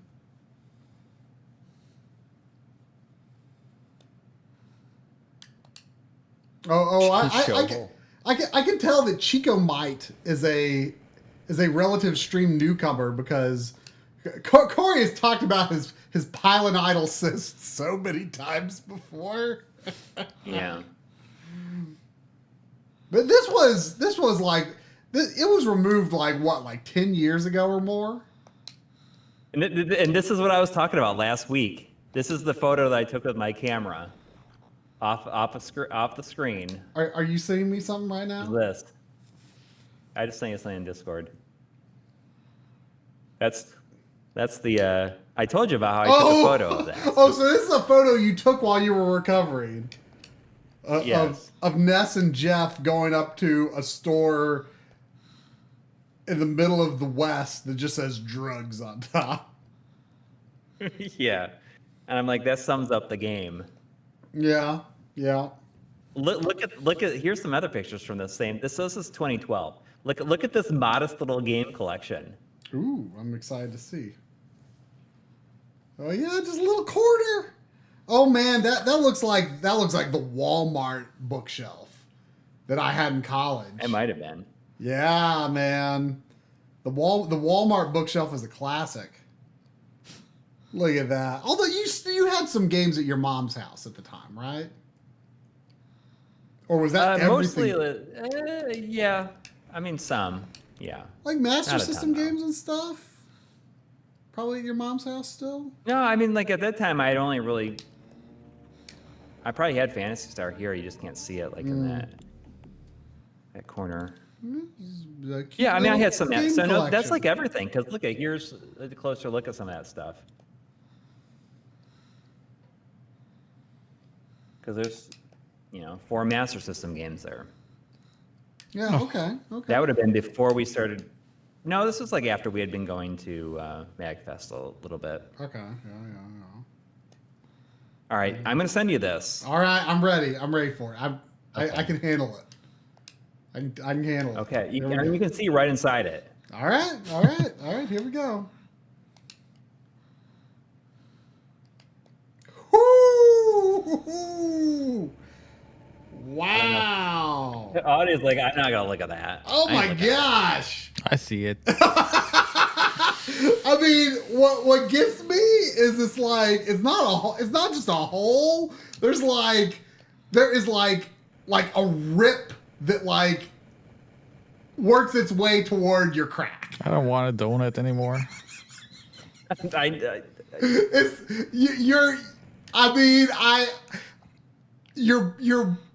Your butt was ripped asunder, like literally. Yeah, no, it's like above my butt. It's above your butt, but then there's like a tear that's like. Dude, that totally is like a new ass made on his body. It's the worst thing I've ever seen. Carino says, I just Googled Pilot Idol says, please don't. Please don't. Yeah. Could have told you that before. I mean, I'm going to take another look. I want to assess if I do feel it's possible a Nintendo DS cartridge would fit inside. Oh my god. Yeah, I think it would. A Nintendo Switch cartridge definitely would. Dude, a whole family of 2 could fit in there. Why are you looking at that? I'm done. I'm done looking at it. Yeah. I'm not looking at it no more. It's curious. He's like, wow. Oh yeah. I will admit it is the mysteries of the human body. I will admit is grosser than expected. Yeah. No, it was exactly what I expected. In fact, based on his accurate description of it.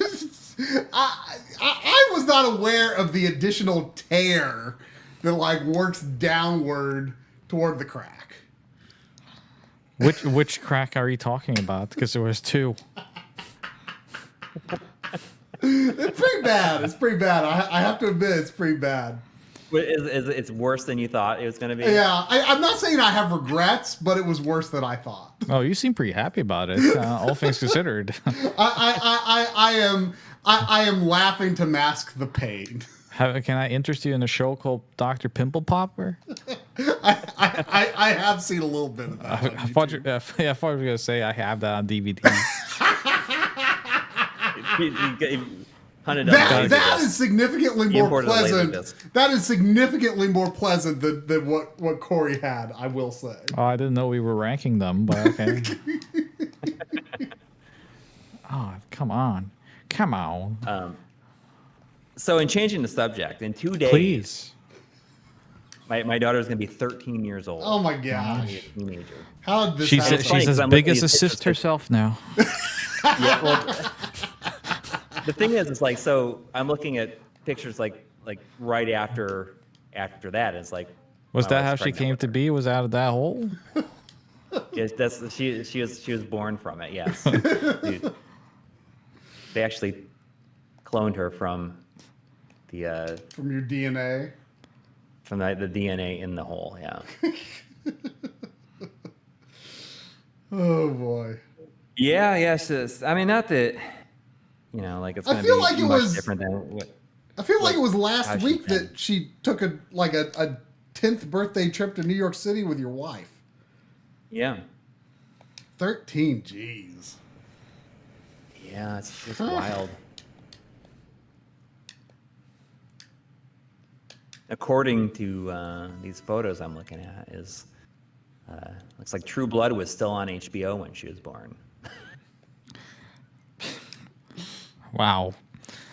Yeah, I don't know. That's just like I have something in the background. If only she was born the year of Twilight. Yes.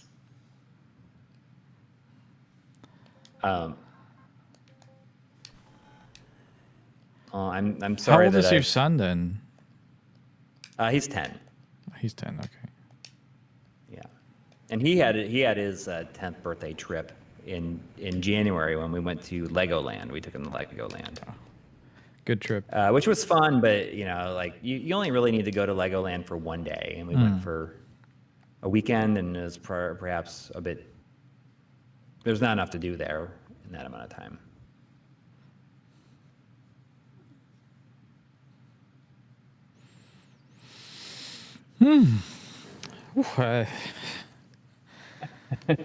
Oh, you're off the game show.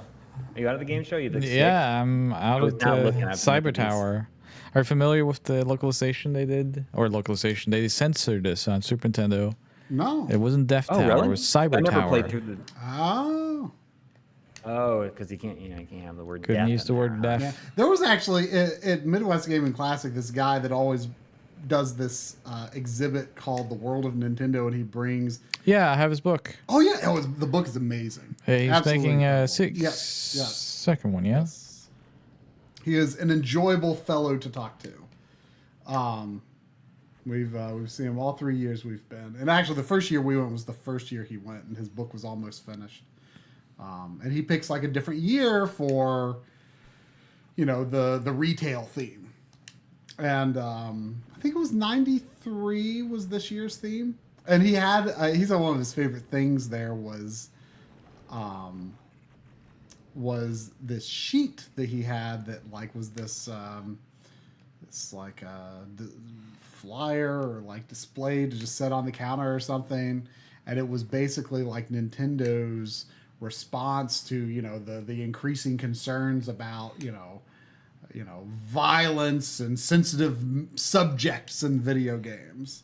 And it's like, and with Nintendo games, you never have to worry about this long list of things that honestly was pretty relatively quickly abandoned, I would say, in terms of like things that Nintendo wouldn't allow anymore. But also it was the year before the rating system came about. So they didn't really have to police it themselves anymore, No.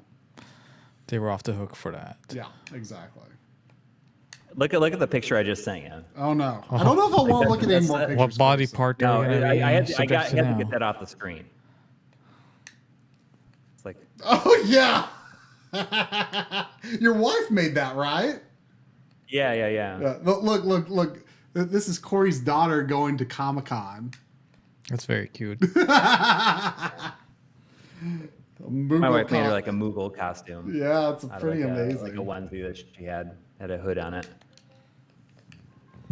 I missed the key somewhere. That's a little bit better than having that other image on the screen. Huh. Could have probably just deleted that afterwards. You don't need it fact- anymore? Yeah, you sure? you can delete that picture if you want. I don't. It is no longer needed. Oh well, you never know. Unless I need to like reference new case sizes for Nintendo DS games. Yeah. Cartridge sizes. You could almost fit a GameCube disc in there. I don't know about that. You could probably put a GameCube memory card in there. Yeah, probably. Oh. It'd be tight. That would be a tight fit. Like, what would have happened if you like stuck a Nintendo DS game in there? Like, would it have like healed well around it? I don't want to would think like about become it. part of his body. Yes. Yeah. I could play the game anytime I wanted to. Oh god. Internally. Kirby's Big Sis Adventure. Oh, I'm starting to regret the breadth of my inquiry here.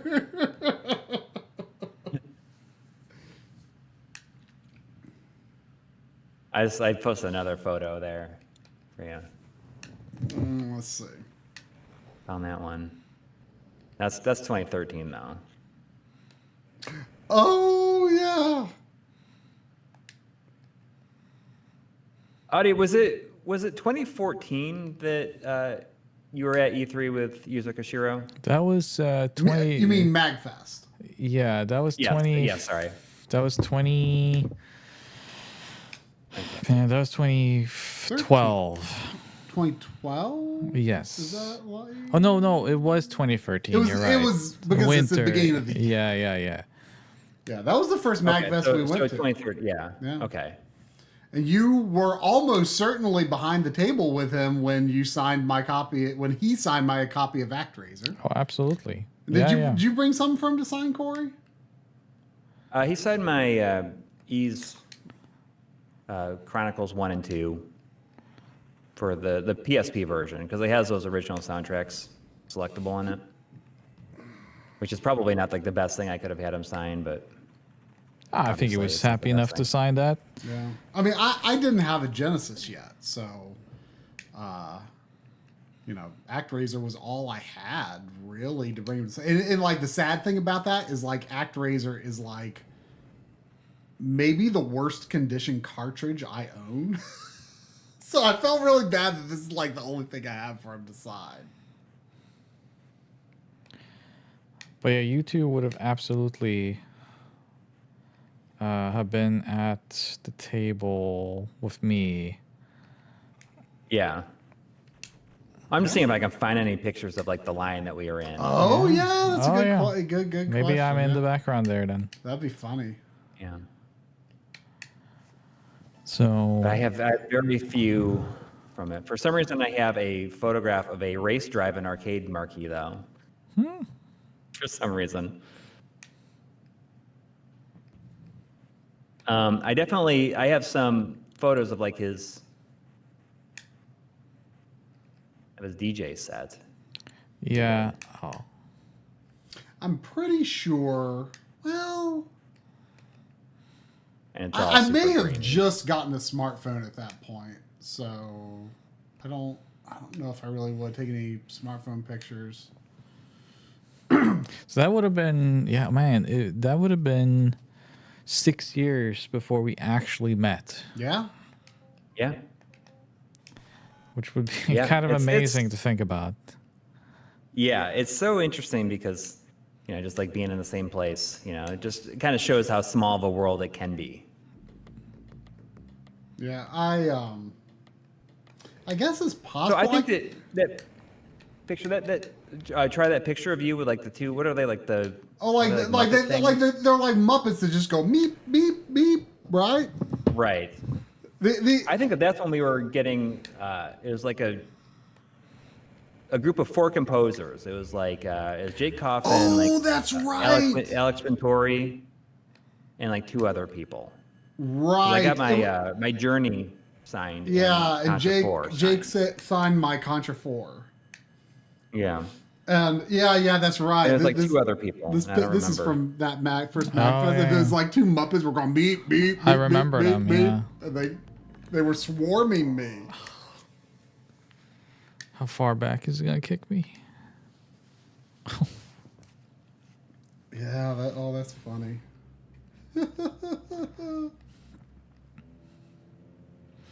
That's back when MagFest was like the day after New Year's Day. Yes. Pretty much, yeah. It was so cold. Yeah. And it's just always so tough to like travel that close to like the holiday. I feel like we're too old for MagFest now. Well, it's a Oh. different clientele now than what it was when we. So I used to go to MagFest for years. The first one I went to was 3, which was in 2002 or 2003. I forget. That was my first trip to America. So I mean, and I was there every year up until 2014. That was the last year I went. Yeah, we went like what? Was the last I feel year like I think that 2014 was the last time we went. So it was last went year like I went 3 to. years in a row, and that was it. 3 or 4 years, maybe. I think so. Were you invited as guest or did you just go? We did a panel one It time, was but like we were we'd never only just guests. started. Yeah, we would be too small to be guests. there. Okay. But we did do a panel. Well, I mean, we may have gone in 2015. No, well, we went in 2015. 2015 was the last one because I had to leave early because when my son. Yeah, it was when your son was born. Yeah. That was the one that we interviewed HD Retrovision like they had the prototype cables and stuff. Yes. I do. I'm pretty sure that was the last time we went. Okay, so.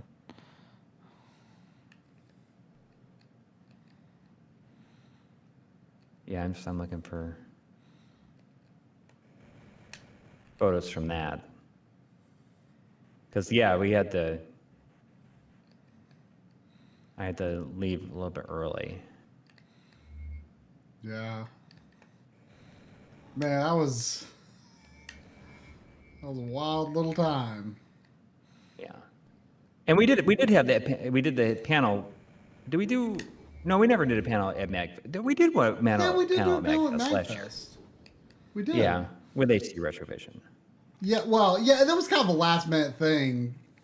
I guess that was the last year we went then, because they were there. Yeah. And we just invited them because we're like, okay, you guys probably know very smart things that we don't. Yeah. And that is on the YouTube channel. You can watch that. That was the first panel we ever did.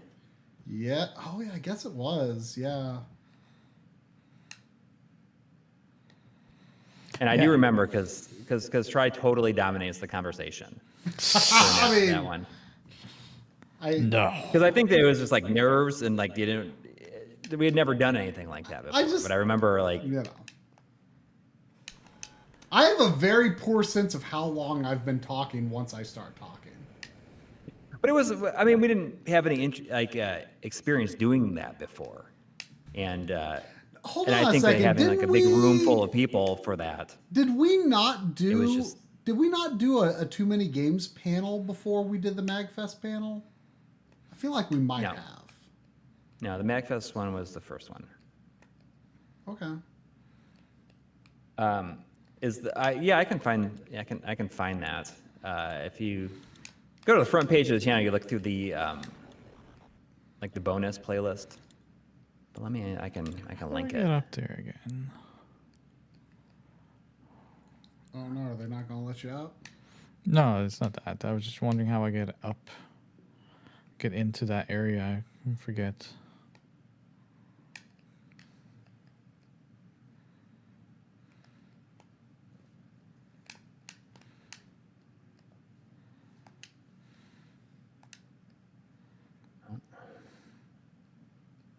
Because I want to save.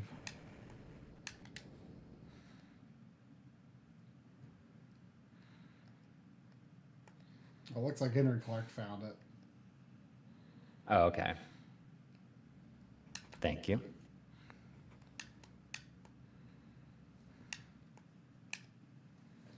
Yeah, that was a while ago. Yeah. Yeah, my God, MagFest stuff is so long ago now. Yeah, so this is 2016, I guess. Because you show a preview of the GameCube episode here, and that's one with the GameCube with the big cutout for the HDMI in it. Right. Oh my gosh, that video. So embarrassing now, I would say. Why? I mean, that's that was what there was. Yeah, but that video was. That's what it was.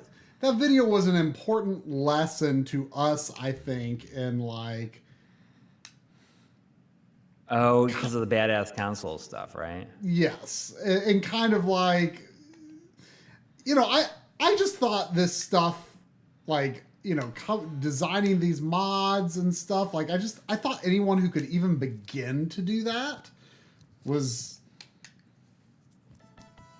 just incredibly smart and able to follow through. And I think it taught us that you need to people can promise things, but you need to wait until it seems like a really sure thing, or you know, they've got like a long history of delivering behind them, you know? Yep. So, but that video is a little embarrassing for me in retrospect. Both GameCube videos. Didn't he you talk to him on the phone for like 7 hours? Oh or my something? gosh. Yeah, he was. I mean, you think I'm a talker? Yeah. Who was this? Oh, you know, this guy that like was going to be the first person to create a plug-and-play GameCube solution. Okay. HDMI solution, yeah. Yes, it became pretty infamous because he like took a lot of people's systems and like never delivered. Oh, okay. Although I don't remember if it was like actually a plug-and-play solution or if it was like I think it was maybe just a more polished mod than like the cut hole. Yeah. I feel like it was a plug and play thing, but maybe not. Or it may have been both. And like, I remember he was going to use like a Wii RGB cable or Wii component Wii component cable. He was going to use a Wii component cable. Man, I don't remember any of these cutscenes here. Like these. Well, I mean, you'd have to play pretty far into the game to see these again. Yeah.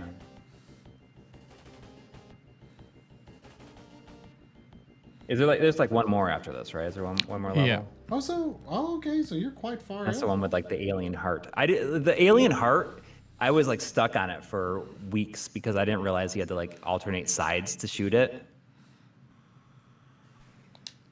I thought I had to like shoot it once, and then it was like dead. But then you go back and forth, like you shoot it from each side. Yeah. Bruce, I don't know. I have no idea why the podcast episode has not been posted. I mean, we recorded it 2 weeks ago. I asked Chris about it the other day. He said I will take care of it, and I think he's just been busy with stuff. I don't know. I've tried. He's just like he has stuff going on, I guess.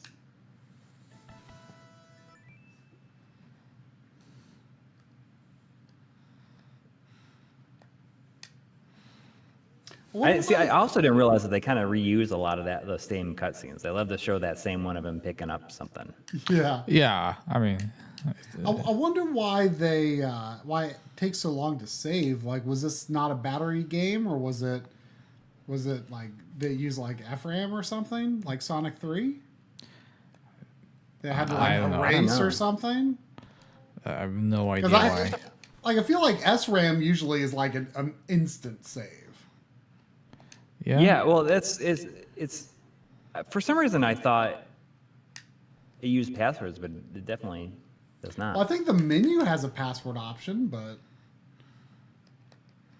yeah, there are passwords for each stage. Okay. I mean, maybe that save just like a checkpointing system and doesn't actually write anything to the card? Again, I don't know. I have no idea. Someone by the name of YouTube account just says, "Hey, Audi, it's great to see you. Hope all is well." Thank you. Just YouTube account. All is well.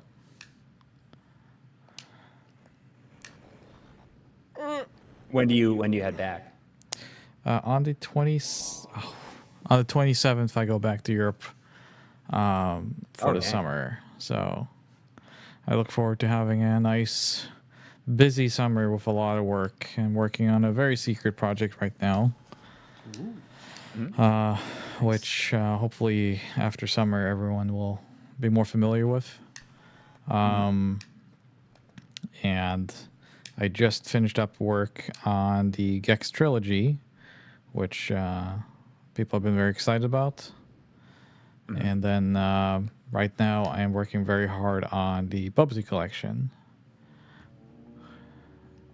So. And the games were just recent, like everything included in it was just announced. Yep. Right. Yep. So we have the Jaguar games. Games. There's only one, thank God. Same thing, right? Again. So yeah. So just Man, been busy. Spending that summer in Norway, that's going to be Much nicer weather than spending the summer here, I should say. Yeah, that's why I prefer to have my summers back home. I have come to learn that North Carolina in the summer it's just it's very moist, it's very humid. Great. Not so comfortable, is it? No, I mean that's East Coast in general is moist. Yeah, We have the humidity. sure do. Lived on the East Coast all my life. You don't get used to it. No, there is no getting used to that. Yeah. I mean, my parents lived in Michigan for a few years. Like I never say I moved there because like it was like when I was in college and then like I spent like my first summer after college there. But man, let me tell you, I mowed the lawn and it was just like a revelation to me that you could mow the lawn and not get a bit of sweat on you. Like What? in the summer. Yeah. In Grand Rapids, Michigan, I was able to mow the lawn without like breaking any sweat. And in the summer. And it was just like it was surreal. It felt like this can't be happening. This can't be real.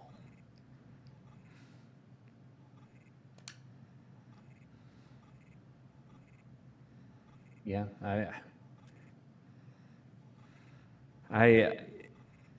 my whole lawn mowing experience this year has not been the greatest. So I've used the electric lawnmower for the last several years and really like it.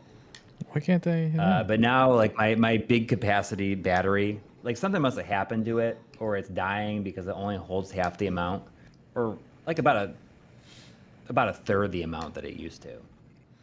So I gotta like charge it. I have two batteries, and I have to like stop while they charge for a little while now. And it just sucks that I have to stop in the middle of the whole thing, and then it takes half the day. I am not from Grand Rapids. My parents lived there for a few years when I was finishing college and starting my job, and so I really was only in Grand Rapids for like a summer and a half and 3 Christmases maybe. So yeah. But very nice place. Northern Michigan is pleasant. Well, it wasn't really. Audi and I were talking before the stream about the Capcom Fighting Collection 2, and about apparently it's like sold out like everywhere. Yeah, it's hard to find. We searched near and less near for it, and it took a while before we found it. Yeah. It took a long time before we found it. We had to go less near to find it. Yeah.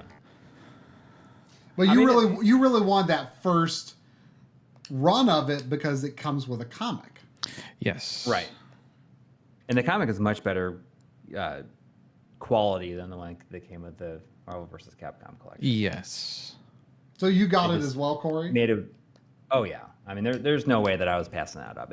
I love that it's just kind of like, it's a combination of games that you never thought that. Yeah, for sure. I guess you could never really imagine being on a collection. And I also like it's got like some brawlers and stuff in it. No, it's just fighters. Well, what am I confusing it with? I don't know. I thought there was. I mean, unless you're thinking of like Power Stone being a brawler. It's not really. It's not, but I do kind of want it for Power Stone though, just because it's kind of nice. Well, I'm getting a little bit tired, so how about we change games? I got almost to the end. I want some sugar in me. You don't think you can do it? I could. Okay, let's do it. Get some sugar in you and then evaluate how you feel. Okay, I'll get some sugar. I just need a break. There's $5 from Matthew. Thank you. Saying, I get nervous about life sometimes. Money, not giving my parents $1K. Babies, I guess. What? The want to be a musician for my job, etc. This brave fencer isn't always brave. You gotta try. But it's okay to feel that way. You gotta. It's okay to feel that way. Yes, that's completely normal. I think we all feel that way. Go for what you want to do. Yeah. But thank you, and we're rooting for you. The writing is going good. You know, like it's interesting because, so like some days I just kind of get carried away and it goes really, really quick. And I have noticed that, you know, like since I don't write very much like with my hand, I don't get like hand cramps like I was getting at first. Like I'm getting kind of used to it now. It's good though. I have come up with some like interesting ideas of like things that like, oh, I want to like, this sounds like a fun video to do. Mm-hmm. And I kind of get carried away, and I end up like writing pages about like, ooh, I should like do it this way, and you know, I was finding it hard to do the actual tasks in the book like in its own thing. So I saw recently that they also sell like for $10, they have a workbook that you can like write all the stuff in, and it has all the tasks in it already that you just fill it out in there. And I'm like, oh, that sounds a lot easier to work with. So I'm going to be doing the workbook in terms of like doing the tasks. Audi I see a public domain says like, yeah. What I was just saying, Audi chose the maze donut, which is the one he already had tried before somewhere. Yeah, try that work. You weren't adventurous. I just excuse me. I just grabbed the first one I saw because I needed something in my mouth. Mm. I mean, it looks. I think that one looks like the best one, the maze one. Although The strawberry was pretty good, I have to say. So it's a strawberry cream. It's not like a jam. It's not jelly. It's like strawberry flavored like mousse or something. Okay, huh? I was surprised. It was pretty good. I'm actually a kind of jelly donut guy. I really like jelly donuts. A lot of people public like domain in the chat is saying, I just finished up a replay of Another World today and decided to start Flashback right after and see if I could finish today. I just left the end screen and saw this stream. That's hilarious. The music that plays in the Genesis version at the end of the game, I always remember really liking now. Oh yeah. I mean, maybe there's motivation to try to get there. I mean, totally forgot I got this. He's still got the whole. There's no way it could happen. No way. What could happen? I don't think he would be able to finish it. No, is this level pretty long? 30 minutes. Yeah, it's. I don't think this is finishable, if that's a word. Well, that's okay. I'm just impressed we got to the last level. Oh my god! Okay, we can kind of play something else now. Okay, well, I played it okay. I feel like I still lived up to the promise. You did. You did better than you. Listen, I never said you would play it great. I said you'd play it good. Good, yeah. Which is better than I could do. I'm gonna have another donut. Go for it, Henry Clark. I'm pretty sure that both. I don't know about the Switch version. I got the PS4 version. I think Audi got the PS4 version also. For Capcom? It just seems like it would do better. Yeah, or just run better. I got the PS4 version. Yeah, just because I find that fighters on right now. Well, I mean, I suggested that to Audi earlier that we could maybe check it out at the end of the stream. Yeah, go ahead. Let's put it on. How much? 5 gigs. That'll install pretty fast. Yeah, it installs almost instantly. Yeah, there's a patch, I think. Play some fighters. And what's kind of cool is a lot of them have like a double like a 2x resolution, like an option to like do like a 2x internal resolution. Yeah. That makes it look pretty good. And some of that stuff, I feel like they added that. They went back and added that to like the Marvel vs. Capcom collection for like the backgrounds in MVC2. Did they? It was patched in recently. Yeah, it's like a 2x resolution. I saw earlier in the stream someone asked me if I had played like Blackthorn and games like that. And yeah, I was, and still I am very much into the cinematic platformers. So I played Blackthorn. I love that game. It was called Blackhawk in Europe, which I think is a better name. Oh, really? Yeah. Yeah. But I did play Blackthorn quite a bit. It's very difficult, but I do love it still. And I mean, I always wanted more games like that, but I think Tomb Raider came and kind of took over that genre in 3D. I mean, it's very similar, right? It is very much every step you do is kind of like a oh, look at this. I mean, I have to say, you know, I played Tomb Raider 1 earlier this year. Oh, yeah. And, Sorry. Dropped off. I liked it.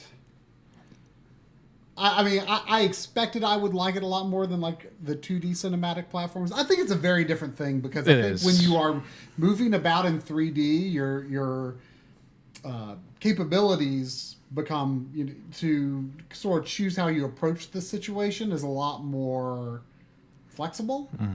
And I don't know if I really see. I've heard a lot of people make that comparison, cinematic platforms and Tomb Raider, but I personally, now that I've played Tomb Raider, I do see them as very different things. But Yeah. I really liked it. I liked it. I'm looking forward to playing, you know, the other original Tomb Raider games. But I get the impression the first one's the most beloved. Well, we're already at 50% of this install. It's not bad. Curious about Heart of the Alien. So Heart of the Alien is the sequel to Another World. Another World is my favorite game of all time. I'm not I'm not a fan of Heart of the Alien. I think it's pretty bad for what it's doing. I think the development of it was didn't come from the right place. I hate the story in it. I hate everything it does to Another World artistically. And gameplay wise too, I mean, a lot of people think it's done the same way, but it's all sprites. I mean, it's all traditional sprites in that game. And it feels so clunky in comparison to Another World. It peaks in the intro, I think. Yeah, the intro, I mean, yeah, but then they have to kind of follow through with the idea, and it's just... You are going to be Godfrey Ho. Well, I always loved the... account. So I always love that the intro shows the events of the first game from the alien's from Buddy's perspective. Yeah. I mean, I thought that was just so cool because I always think of like, you know, the scene where you have to like run or he runs and jumps in like off the bridge or whatever. Yeah. And you see the alien in the foreground getting chased with the lasers. It's just like that was like, oh, that's pretty neat. That's like a neat way to do it. But then I think then the game starts. I think if it had followed through with like the melancholy of just like Lester, be it he had passed or it was unknown, and just kind of dealing with that somehow emotionally throughout the game, seeing his events and like kind of leading up to another open-ended ending. Maybe I would have liked it more, but the way it does it and the way it tries to tie up the story is just terrible. And you say later? Oh, are you? Whoops. I'm player one. Oh, you're player one? Yeah. I turned on my controller first. Well, live with it. Ooh, how old are you? Oh. But it was. Can I say on stream how old you are? Are you like sensitive? No. Okay. No, hey, I'm not 41. I'm 40. Okay, Maybe I am sensitive about it. for how long? I've been For how lamenting long? lately that I am For now, how like, long? I mean, I've been joking to my wife that like how we're like now in the 45 to 54 age bracket of everything is such a weird thing to think about. I mean, I turned 40 on the 5th of May, so like a couple weeks ago now. But I'm actually in better shape and health than I was since I was 20. So Yeah, it's a great feeling. it's a very right? good Isn't it? feeling. And you probably like as such you probably like look younger. Yeah, I do Then you in get- that sense. you Which know? one do you want to play? I mean, I think I'm like some of these I don't like. Plasma Sword, I don't know. Project Justice, I don't know. But like, I'm really curious to see what the Power Stone games are like. Okay, well, I want to play this, so Okay. that's too bad. Well, I don't, Okay, we well, can versus do whatever. I The, don't the care. Nightmare of Bilstein. The Nightmare of Bill Stein. Or Bill Steen. I guess it's a Yeah, Bernstein Bill or Oh, Bernstein. it's defaulting with a CRT effect. Interesting. Uh-huh. Oh my gosh, I don't. Do I know any? What So is go into this the game? I option, don't know you if I can see know that they any had, of like, these double characters. resolution. I don't. Like if you press the touchpad, it Well- has like the double resolution option. Display filter. Okay, so that's the... I mean, the filter from a distance, at least, it looks pretty good, but it probably looks bad on stream. But yeah, if you change the internal resolution to 2x. Yeah. Display size full. I mean, if you press the square button, Oh, okay. you can like see what it looks like in real time. Interesting. Yeah, I think this one looks better. But I don't know if it looks good on stream. But I mean, it looks good to us at least. Yeah. Oh, whatever. I don't. I have no idea who any of these. Oh, this is a 3D game. Mm-hmm. I don't know these characters at all. Atto was in Marvel vs. Capcom 2. I like this giant hammer though.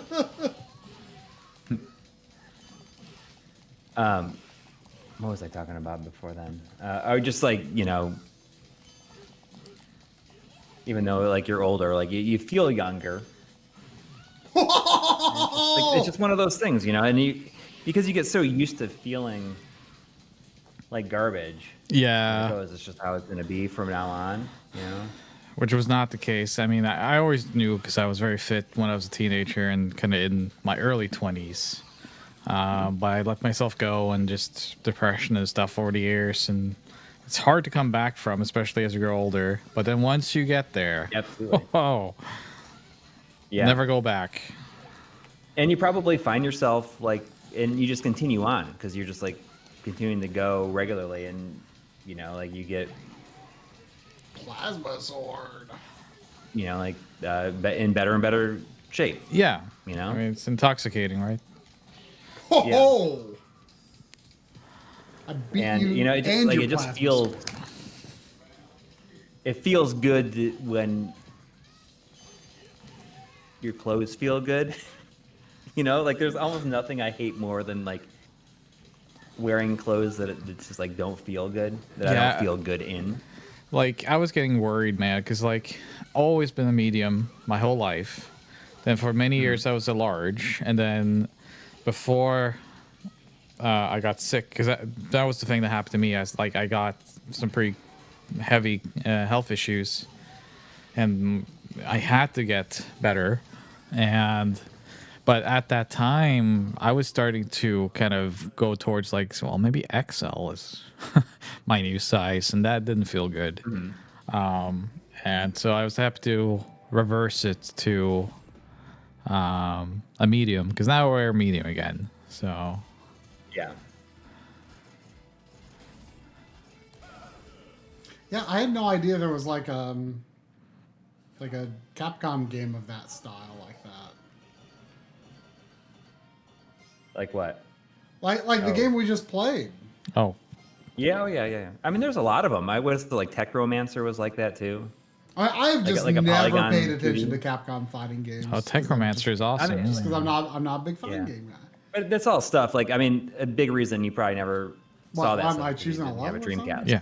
Oh, okay. I mean, that was like, this stuff was like the bread and butter of the Dreamcast. Like, Yeah. Capcom was just releasing everything. Yep. I really like how this game, how the 3D stuff looks. I mean, they're from a distance at least. These filters look good. Yeah, they do. Do the filters look bad on the stream? I mean, it doesn't look amazing, but it's like like this one, you know, like this isn't like scan lines. This is more Yeah, it's like a mask. like almost like a VGA monitor type. Yes, exactly. Yeah, you know, I liked Power Stone back in the day, but every time I've tried to play it since, like I just cannot figure it out. Someone Yeah, is. Yeah, there's not a ton to figure out in the first place. It's just, Yeah. Someone was asking what the secret is, if it's just lots of exercise. I would actually say that, yeah, exercise has a lot to do with it. I started going to the gym kind of religiously, which I don't expect everyone to do. But I really felt good going to the gym. So I went like 3-4 times a week. Now that I'm here, I can't really do it. So I've kind of fallen off a bit. But I think diet was the biggest thing. Like, 100%. yeah, like eating a little bit better or a lot better and portioning better. Yes. Like not because I just kept eating. Like if for whatever reason I could eat, it's just like, well, you know, and then overindulging in some ways. So Yeah. And like save those treats, you know, like for Yeah. like the special occasion, you know, like that you don't need to have anything like that like every day or like No. multiple, you know, like So it's really It's the just- secret is a combination of things. You can't just do one thing. You have to eat better. You have to exercise. You have to be, especially when you get older, like us. Like when you start hitting your mid 30s and 40s, you have to start going to the gym a couple times a week.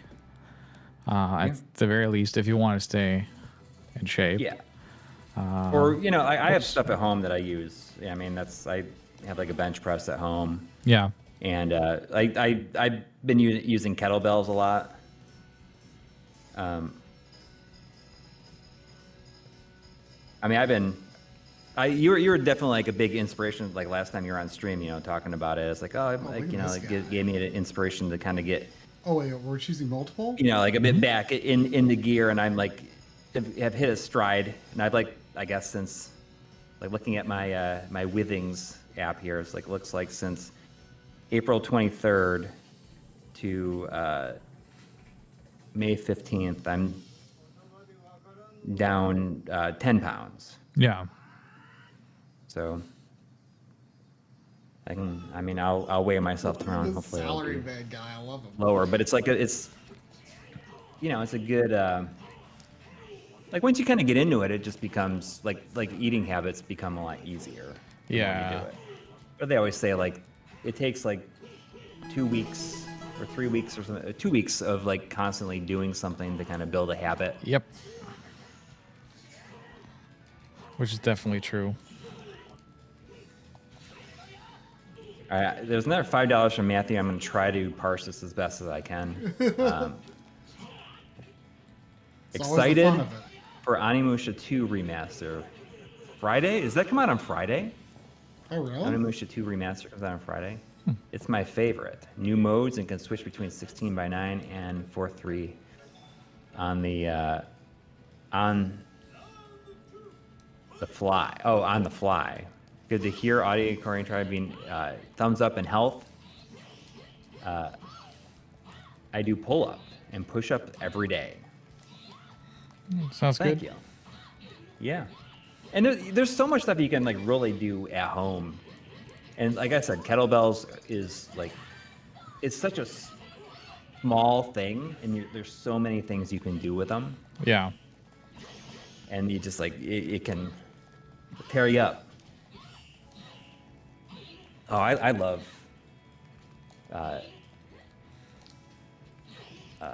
Project Justice. I This game is can't. super expensive on the Dreamcast too. Yeah. I can't figure it out at all.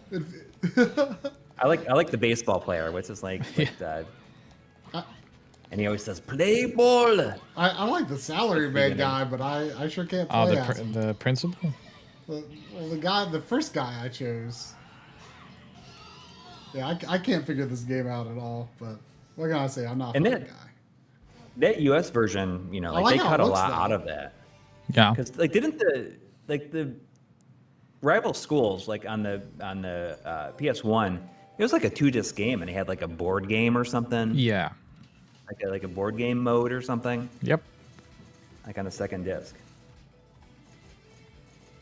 So these are all based on the arcade versions. The arcade. Yeah. And I guess like so that has like it has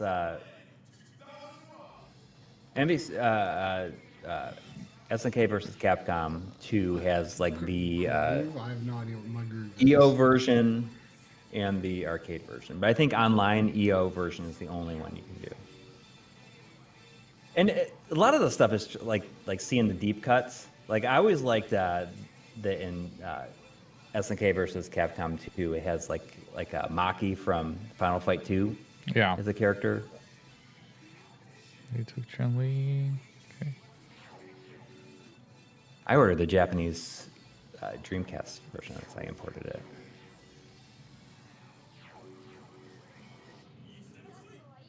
Great game. Oh, 3D backgrounds. Yes. I do not know how to play Street Fighter, so expect nothing out of me here. Final.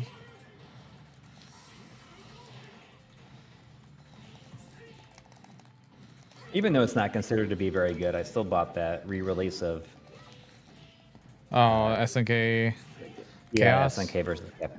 Yeah. Chaos. Yeah. I just think it's just interesting to see the characters that they put in it.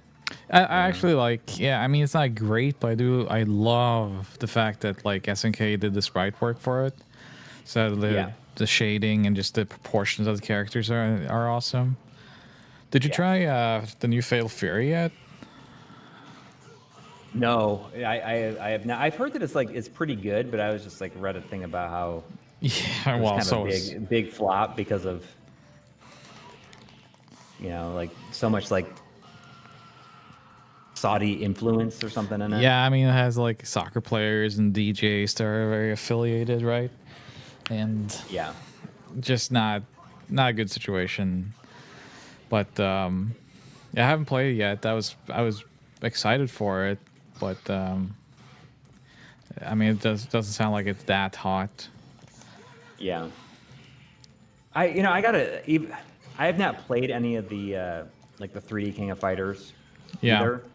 They're good. It just I mean I'm sure that they play just fine. I just find that like the visuals are like almost kind of generic. Yeah. And I couldn't beat one of your guys. And I understand like why they did that. It's so much easier for them to make. But you look at King of Fighters 13 and the sprite work is just like that's your fight unbelievable. Spirit burned out. It is. It never burned. Yeah, KOF like 13, the sprites in 12 and 13 are just insane. Yeah. But it's very obvious that they just couldn't. It's so much work that they could not keep up with that. Yeah. That level. What's your favorite Red Earth character? Who? What? Red Earth? Oh, dude, there's a dinosaur? Oh, I'm going to be a dinosaur. Well, that was the answer to that question. Oh, it's Earth. Oh, they don't have the what's her name from Darkstalkers that I like? Ingrid is like the exclusive character for this, right? I guess we both put Sakura, whatever. This was... Did this get an arcade release? Because it was. Oh my gosh, I'm huge. This was kind of let down. I mean, it's not a great game, but I was so let down because this started development as a 3D fighter, with Hagar and other characters in it, and then that Oh, look at my arms. and then that got canceled, and this was what we got, which was just a lot of recycled sprites and really unbalanced gameplay. So I was never a fan of this game. I'm trying to blank on the. Yeah, I mean the sprites were showing their age. At this point. The hopping vampire lady. What is? Oh, Sinku. I mean, Yeah. I can't remember what those creatures are called that she is. Like the vampire. The Chinese vampire. The Chinese vampire. Those I kind of like those like hopping, jumping Chinese vampires. They're cool. Yeah, the backgrounds are in like. The backgrounds are terrible in this game. Looking. It's all squished and weird. Like the game is not good. Yeah. I mean, It has a dinosaur that takes up the whole vertical height of the screen. Yeah, it's from Red Earth. What is Red Earth? It's a CPS3 game. So it has its own game if you want to play more dinosaur fighter. I love dinosaurs. There's that is it Taito or Data East that had that dino arcade fighter? Not Primal Rage, but the silly one that came before it. Oh, It was recently re-released by Hamster, I think. yeah, I don't remember. It sounds vaguely familiar. Yeah, it's very silly.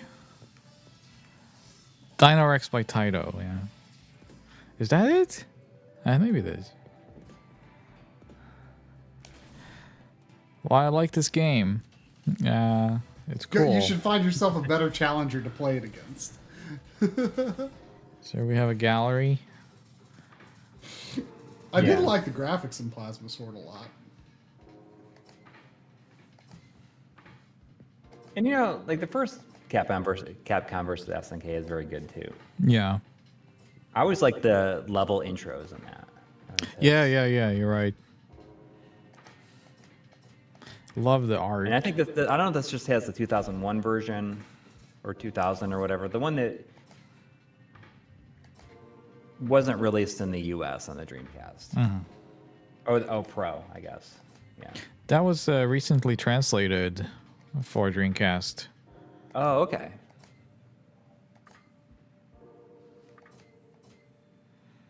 But it's funny because like a lot of these sprites you can, and it was a joke at the time, you know, like, oh, you know, here's Capcom reusing that Morgan sprite. Oh, the Morgan again. sprite never died.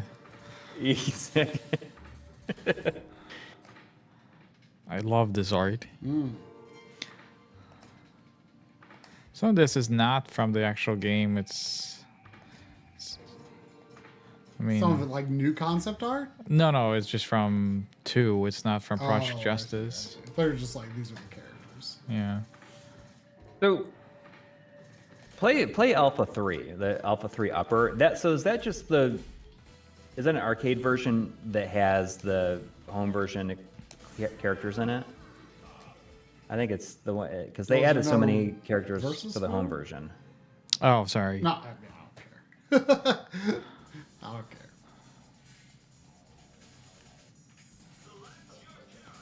Spencer, I don't know if there's not really enough time to like really get set up for that. They're just Nah, we're just checking out the game.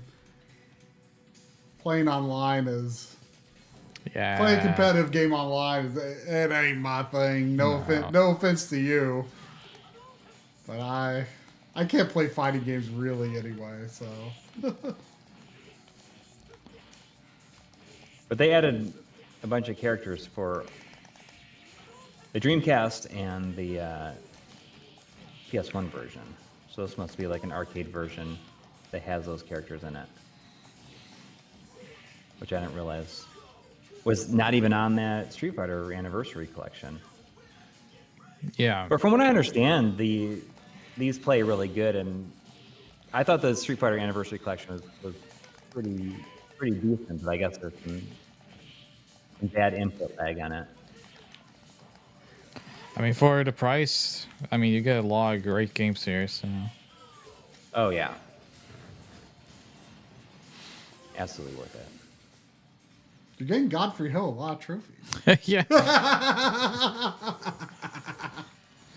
I had to make Zero a Two Hong is probably my Kong favorite account one. to get my PS5 upgrade for the Fatal Frame alpha game physicals, because they only made PS4 physicals. But if you wanted to get the PS5 upgrade, you had to have like a Hong Kong account. Oh, I see. What was that, Coury?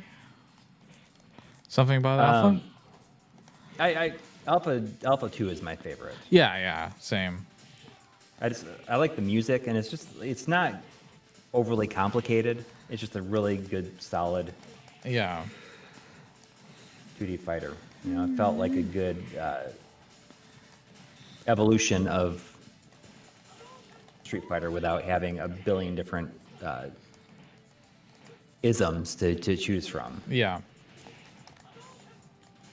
But the music is just really good. That's, for me, the music is the main downfall of 3. I just find that it just sounds like too noisy, I guess. Too like droning in a way. In Alpha 2, I love like the Sakura's theme. Oh yeah. It's great.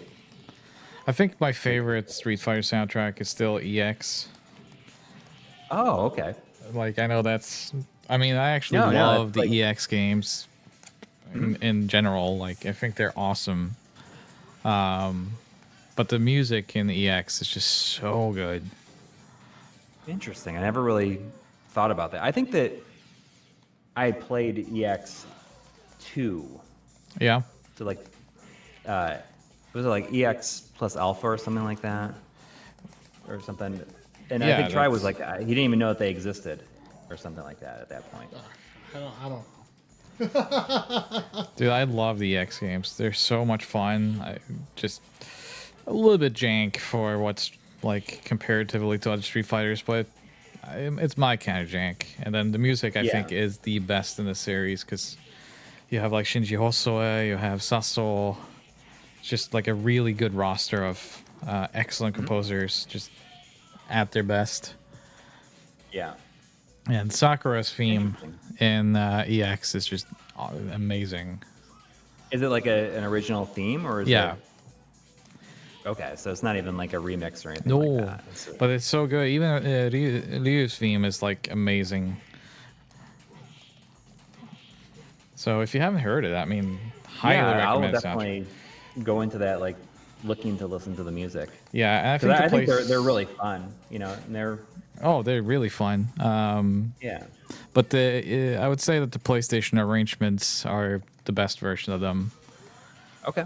So better than the arcade originals. I don't know if the EX games are really that expensive. I would think not, like physically. Is there one you think is better than the other? You say the of the games. I think I have EX3. So EX3 is definitely the weakest. I don't like that as much. It's okay, but it does this weird like photorealistic style. It's kind of inconsistent, and the gameplay is even less spot on than the PlayStation. So I like EX1 a lot for its presentation and music, and also has like these cinematics that make no sense, so they're kind of fun to unlock. And then 2 is definitely the best roster and like best playing game. Well, it looks like EX1, the US version, is around like $65. 65, really? And EX2 is like close to 100. Wow. I mean, this one is selling for $94.99 with water damage to the manual. I didn't know they were. I figured over the years you can now. get the Japanese one. The Japanese one is like $30. Yeah, I mean, those games you can just easily. I mean, they have no text or anything really that you need to. Right. There's also a training mode and a challenge mode in EX that are really fun. That teaches you a lot, like good combos and such. That kind of consistent through Street Fighter. Mm-hmm. So yeah, it's just an excellent game. EX is being slept on a lot, I think. Die-hard Street Fighter, like competitive. Like I'm not a competitive player, so I don't care. I just care about what's fun to play. Yeah, I think that I was playing it. I played it on the stream, and we had a pretty good time with it. Yeah.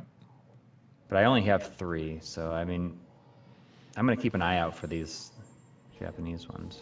Yeah, the Japanese version of EX plus Alpha, the first one is it's like $15. Okay, yeah.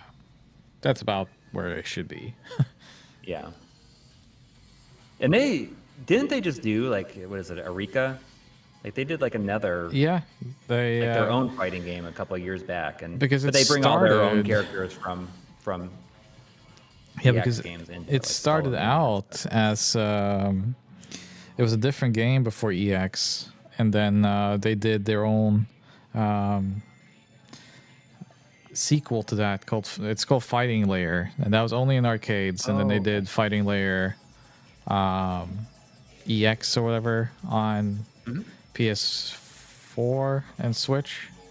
It's really good. They kept updating that for a long time.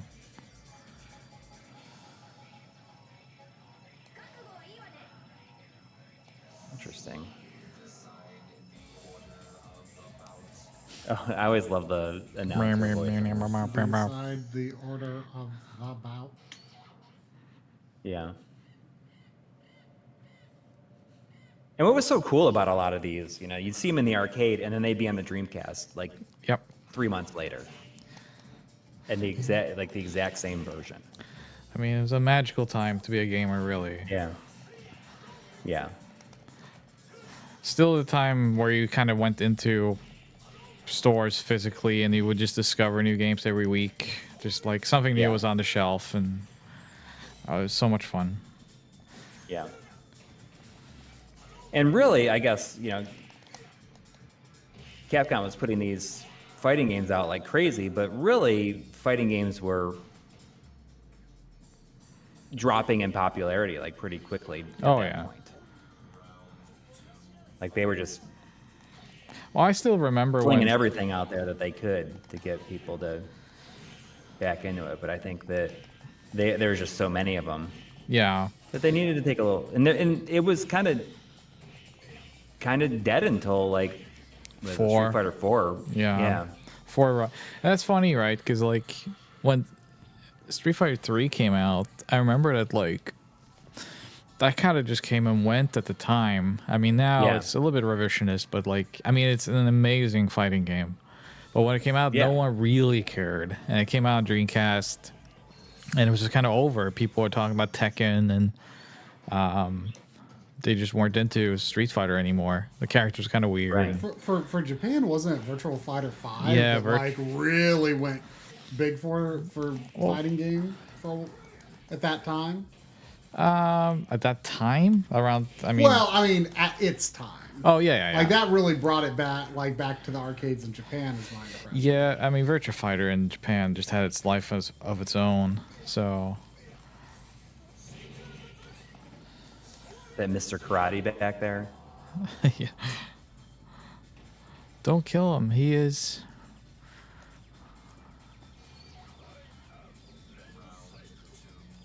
Well, this is like these two characters. Like, isn't Ryo Sakazaki is like like them essentially making an exact version of you as Ryu, like Yeah. in as the Art of Fighting. Like they're trying to just make the character I really like Art the of exact Fighting. same, essentially. What's that? I really like Art of Fighting. I love Yeah. I love that game. The that was like the first one I played that used like the scaling in and out of the battle. I just Or, love like, this zoom in when you got presentation. closer. There's these small story segments between some of the fights. It was just the like character art, like not in the game, but like between the fights, is kind of weird. Yeah. In this one. Oh, not the character art, because that's like what's his face? Did all the character art. Like the character art that's just forget like his name. between matches looks a little weird. But what do I know? Yeah, Mars Matrix was on the Dreamcast. Great game. It's like up there with one of my. That was the first bullet hell that I ever played. Mars Matrix. Yeah. There's like that Dreamcast version has so many unlockables. It's insane.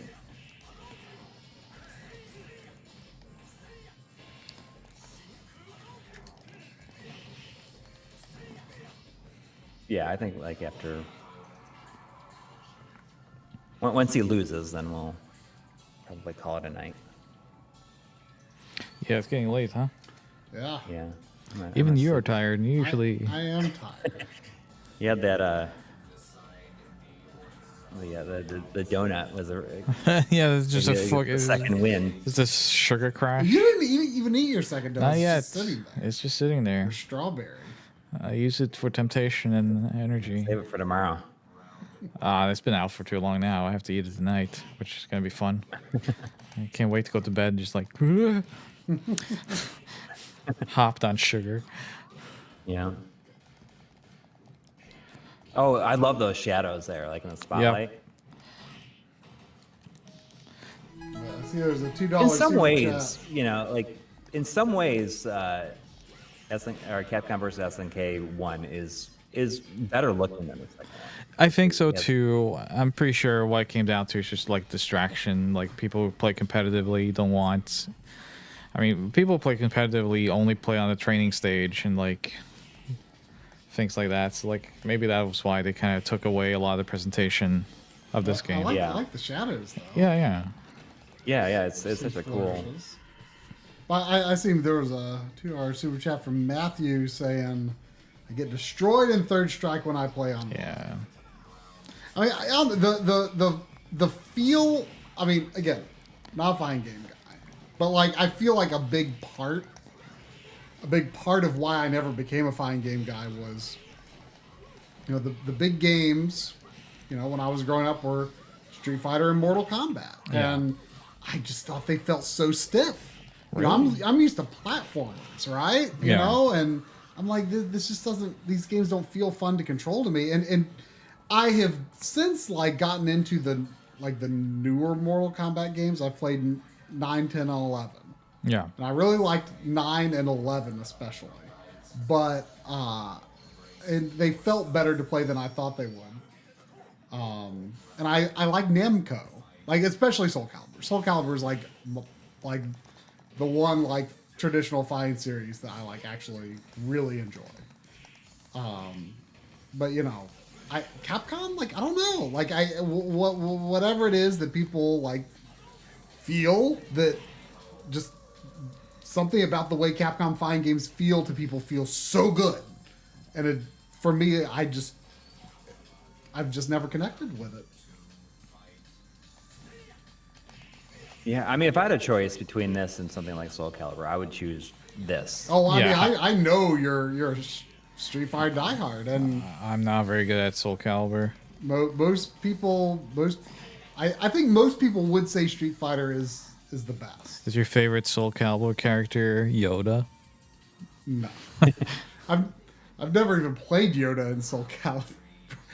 That's what the Xbox 360 version of 4? Yeah, I've never even played that version. I mean, the peak of any guest character in any fighting game was Link, right? Oh, and yeah. 2. Easily. Yeah. Easily. Of course. But I mean, I love the feel of Soul Calibur. Like something about Can't it. forget Spawn, though. Oh gosh. Yeah. You don't like Spawn? Dude, I used to read Spawn religiously. Oh yeah, same here. Yeah, Really? Yeah. And you know, I it's been ages since I watched the Spawn movie. Oh my And I god, feel with like, Michael Jai White. Like John Leguizamo owns that movie. Oh like, yeah, for completely. sure. And the makeup is so good on Oh it, yeah. too. I didn't even know there was a Spawn movie. Really? I mean, it was a huge. I mean, huge, but it was a big deal. It was like a special effects blockbuster. I mean, flop, I might have but known at the time, but it left my memory banks. I was just so annoyed Yeah, that he that- was without his mask the entire time. It's like he's so cool with the mask on in the movie. Yeah. The cartoon was real good though. The HBO cartoon. Don't know if you ever saw that. right. Oh, is this the final boss? I don't know. Well, it was just versus one guy. Okay. It's just geese. Yeah.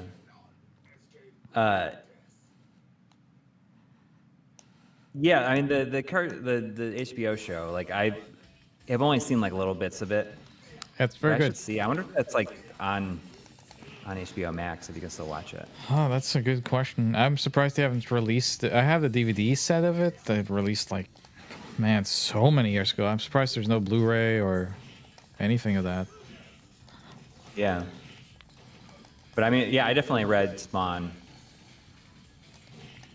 for year, like when it first from like issue to 1 to, I don't know, for a couple of years, I would say. Yeah. And I assume it's still going now. I think it's still wonder- around, yeah. I don't know what it is anymore. I haven't read it in so many years, but I would assume that it's still an ongoing series.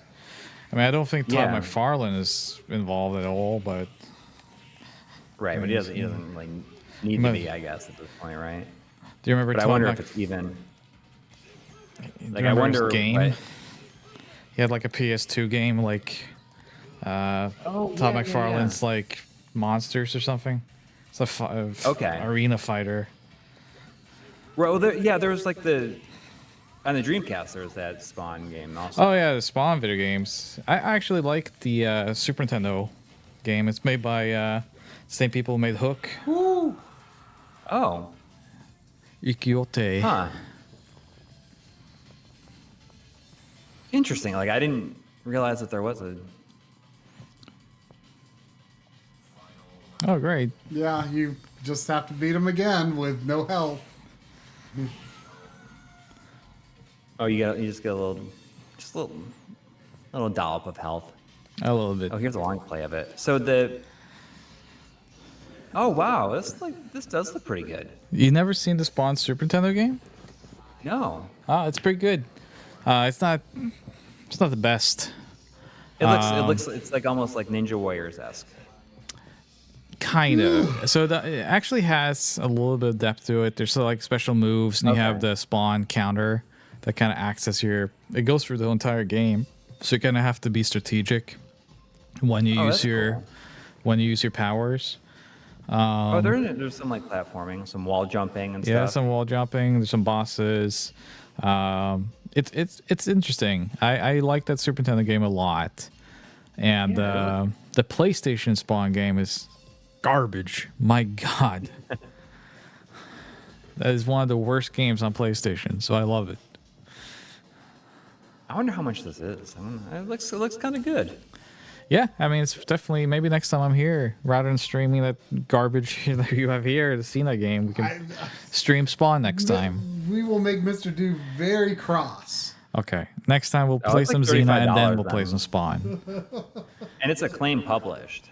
Yes, Ukiyote developed it, and I think it came between Hook and Sky Blazer, so it still has some of those same elements. So, yeah, it's actually quite good. Not too many people talk about it, but I think it's a really interesting game.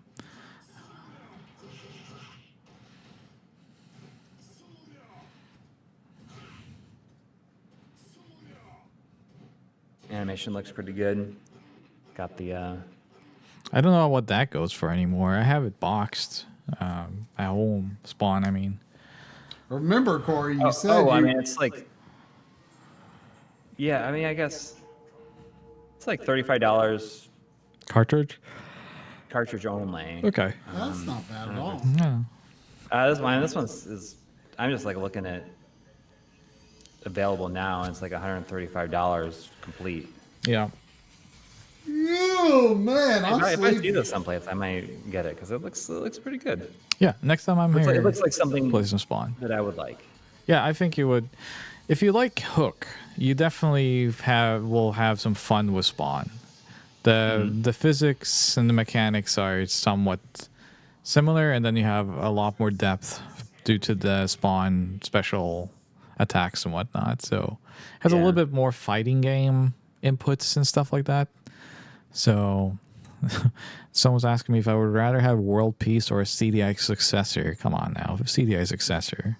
What are we doing here? because the CDI successor would eventually lead to world peace. Come on. Don't we remember what happened when the first CDI released? The wall fell. Is that when the CDI released? Is it that early? I mean, the first CDI was 1990. Mm-hmm. So, like a device with the technology. I think the first few games for it was 91 or 92. So, great system. Where's you haven't bought it yet? Huh? What is this yet? I mean, everyone should have a CDI of some kind. There's so many models to choose from. Well, I mean, you've already got one, so why don't you give I me have your four. B&O with the CDI built into it? I do. That's what I really want. Like now that's a CDI I would take.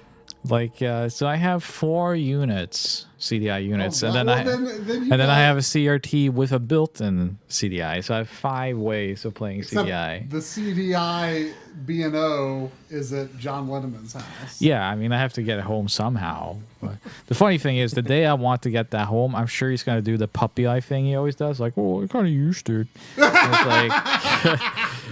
I kind of want to be part of the journey to get that to your house, from his house to your house. Yeah. I think that would be fun. So someone's saying WTF CRT with a built-in CDI. So that's the BioVision AV5 from B&O. If you look that up, yes, it has a built-in CDI. And it's an incredible consumer TV. I want you all to know that when you open up this thing on the top and put the CD in, of course it can play, music CDs too, of course, and you close this, but the CD is halfway out. That covers it, but the CD sticks out, it actually spins in the air. Yeah, you can see it, you could touch it if you dared, and you should not, but it's there, just spinning, and it's an amazing design. It's called intuitive design, my boy. Probably the most it's the most phically beautiful CRT I've ever seen in my life. Oh, it's the most physically beautiful thing I've ever seen. I have tears coming to my eyes thinking about it right now. It is gorgeous. Yeah, that's why we don't need women in this world. We have BioVision AV5. Someone's saying CDI versus 3DO, which is better. And it's like, why can't we just coexist? Why must we make this choice? I think they both can exist in the same world and give us double the fun. I love the 3DO, and I love the CDI. Can't run Crisis. No, but I can't run, what's it called again? Atlantis, the Last Ride, or the Lost... There is a first-person shooter on CDI. It's called Atlantis, and it has a subtitle of some kind. And it's a first-person shooter. There's not much more to be said about it. And CDI has Zelda and Mario games. It sure does. I'm not too familiar with the Zelda games on CDI, though. Don't really know much about them. Nah. You didn't produce and write a spiritual successor or anything like that? Probably not. Never heard of it. It can't. Anyway. CDI can't run solitaire. There is a solitaire game on it. But anyway, I am too tired to continue functioning. Yeah, I think that's gonna do it. Thanks to everybody who donated and everybody who stuck around for the long haul, and thanks to Audi for joining us once again. Yeah. And showing us a majority of Flashback and also the the Capcom Fighting Collection 2. Yeah. Both games that I would not have been playing here on this stream on my own. So you've given us the gift of variety. So good night, everyone. See you next week. Take care.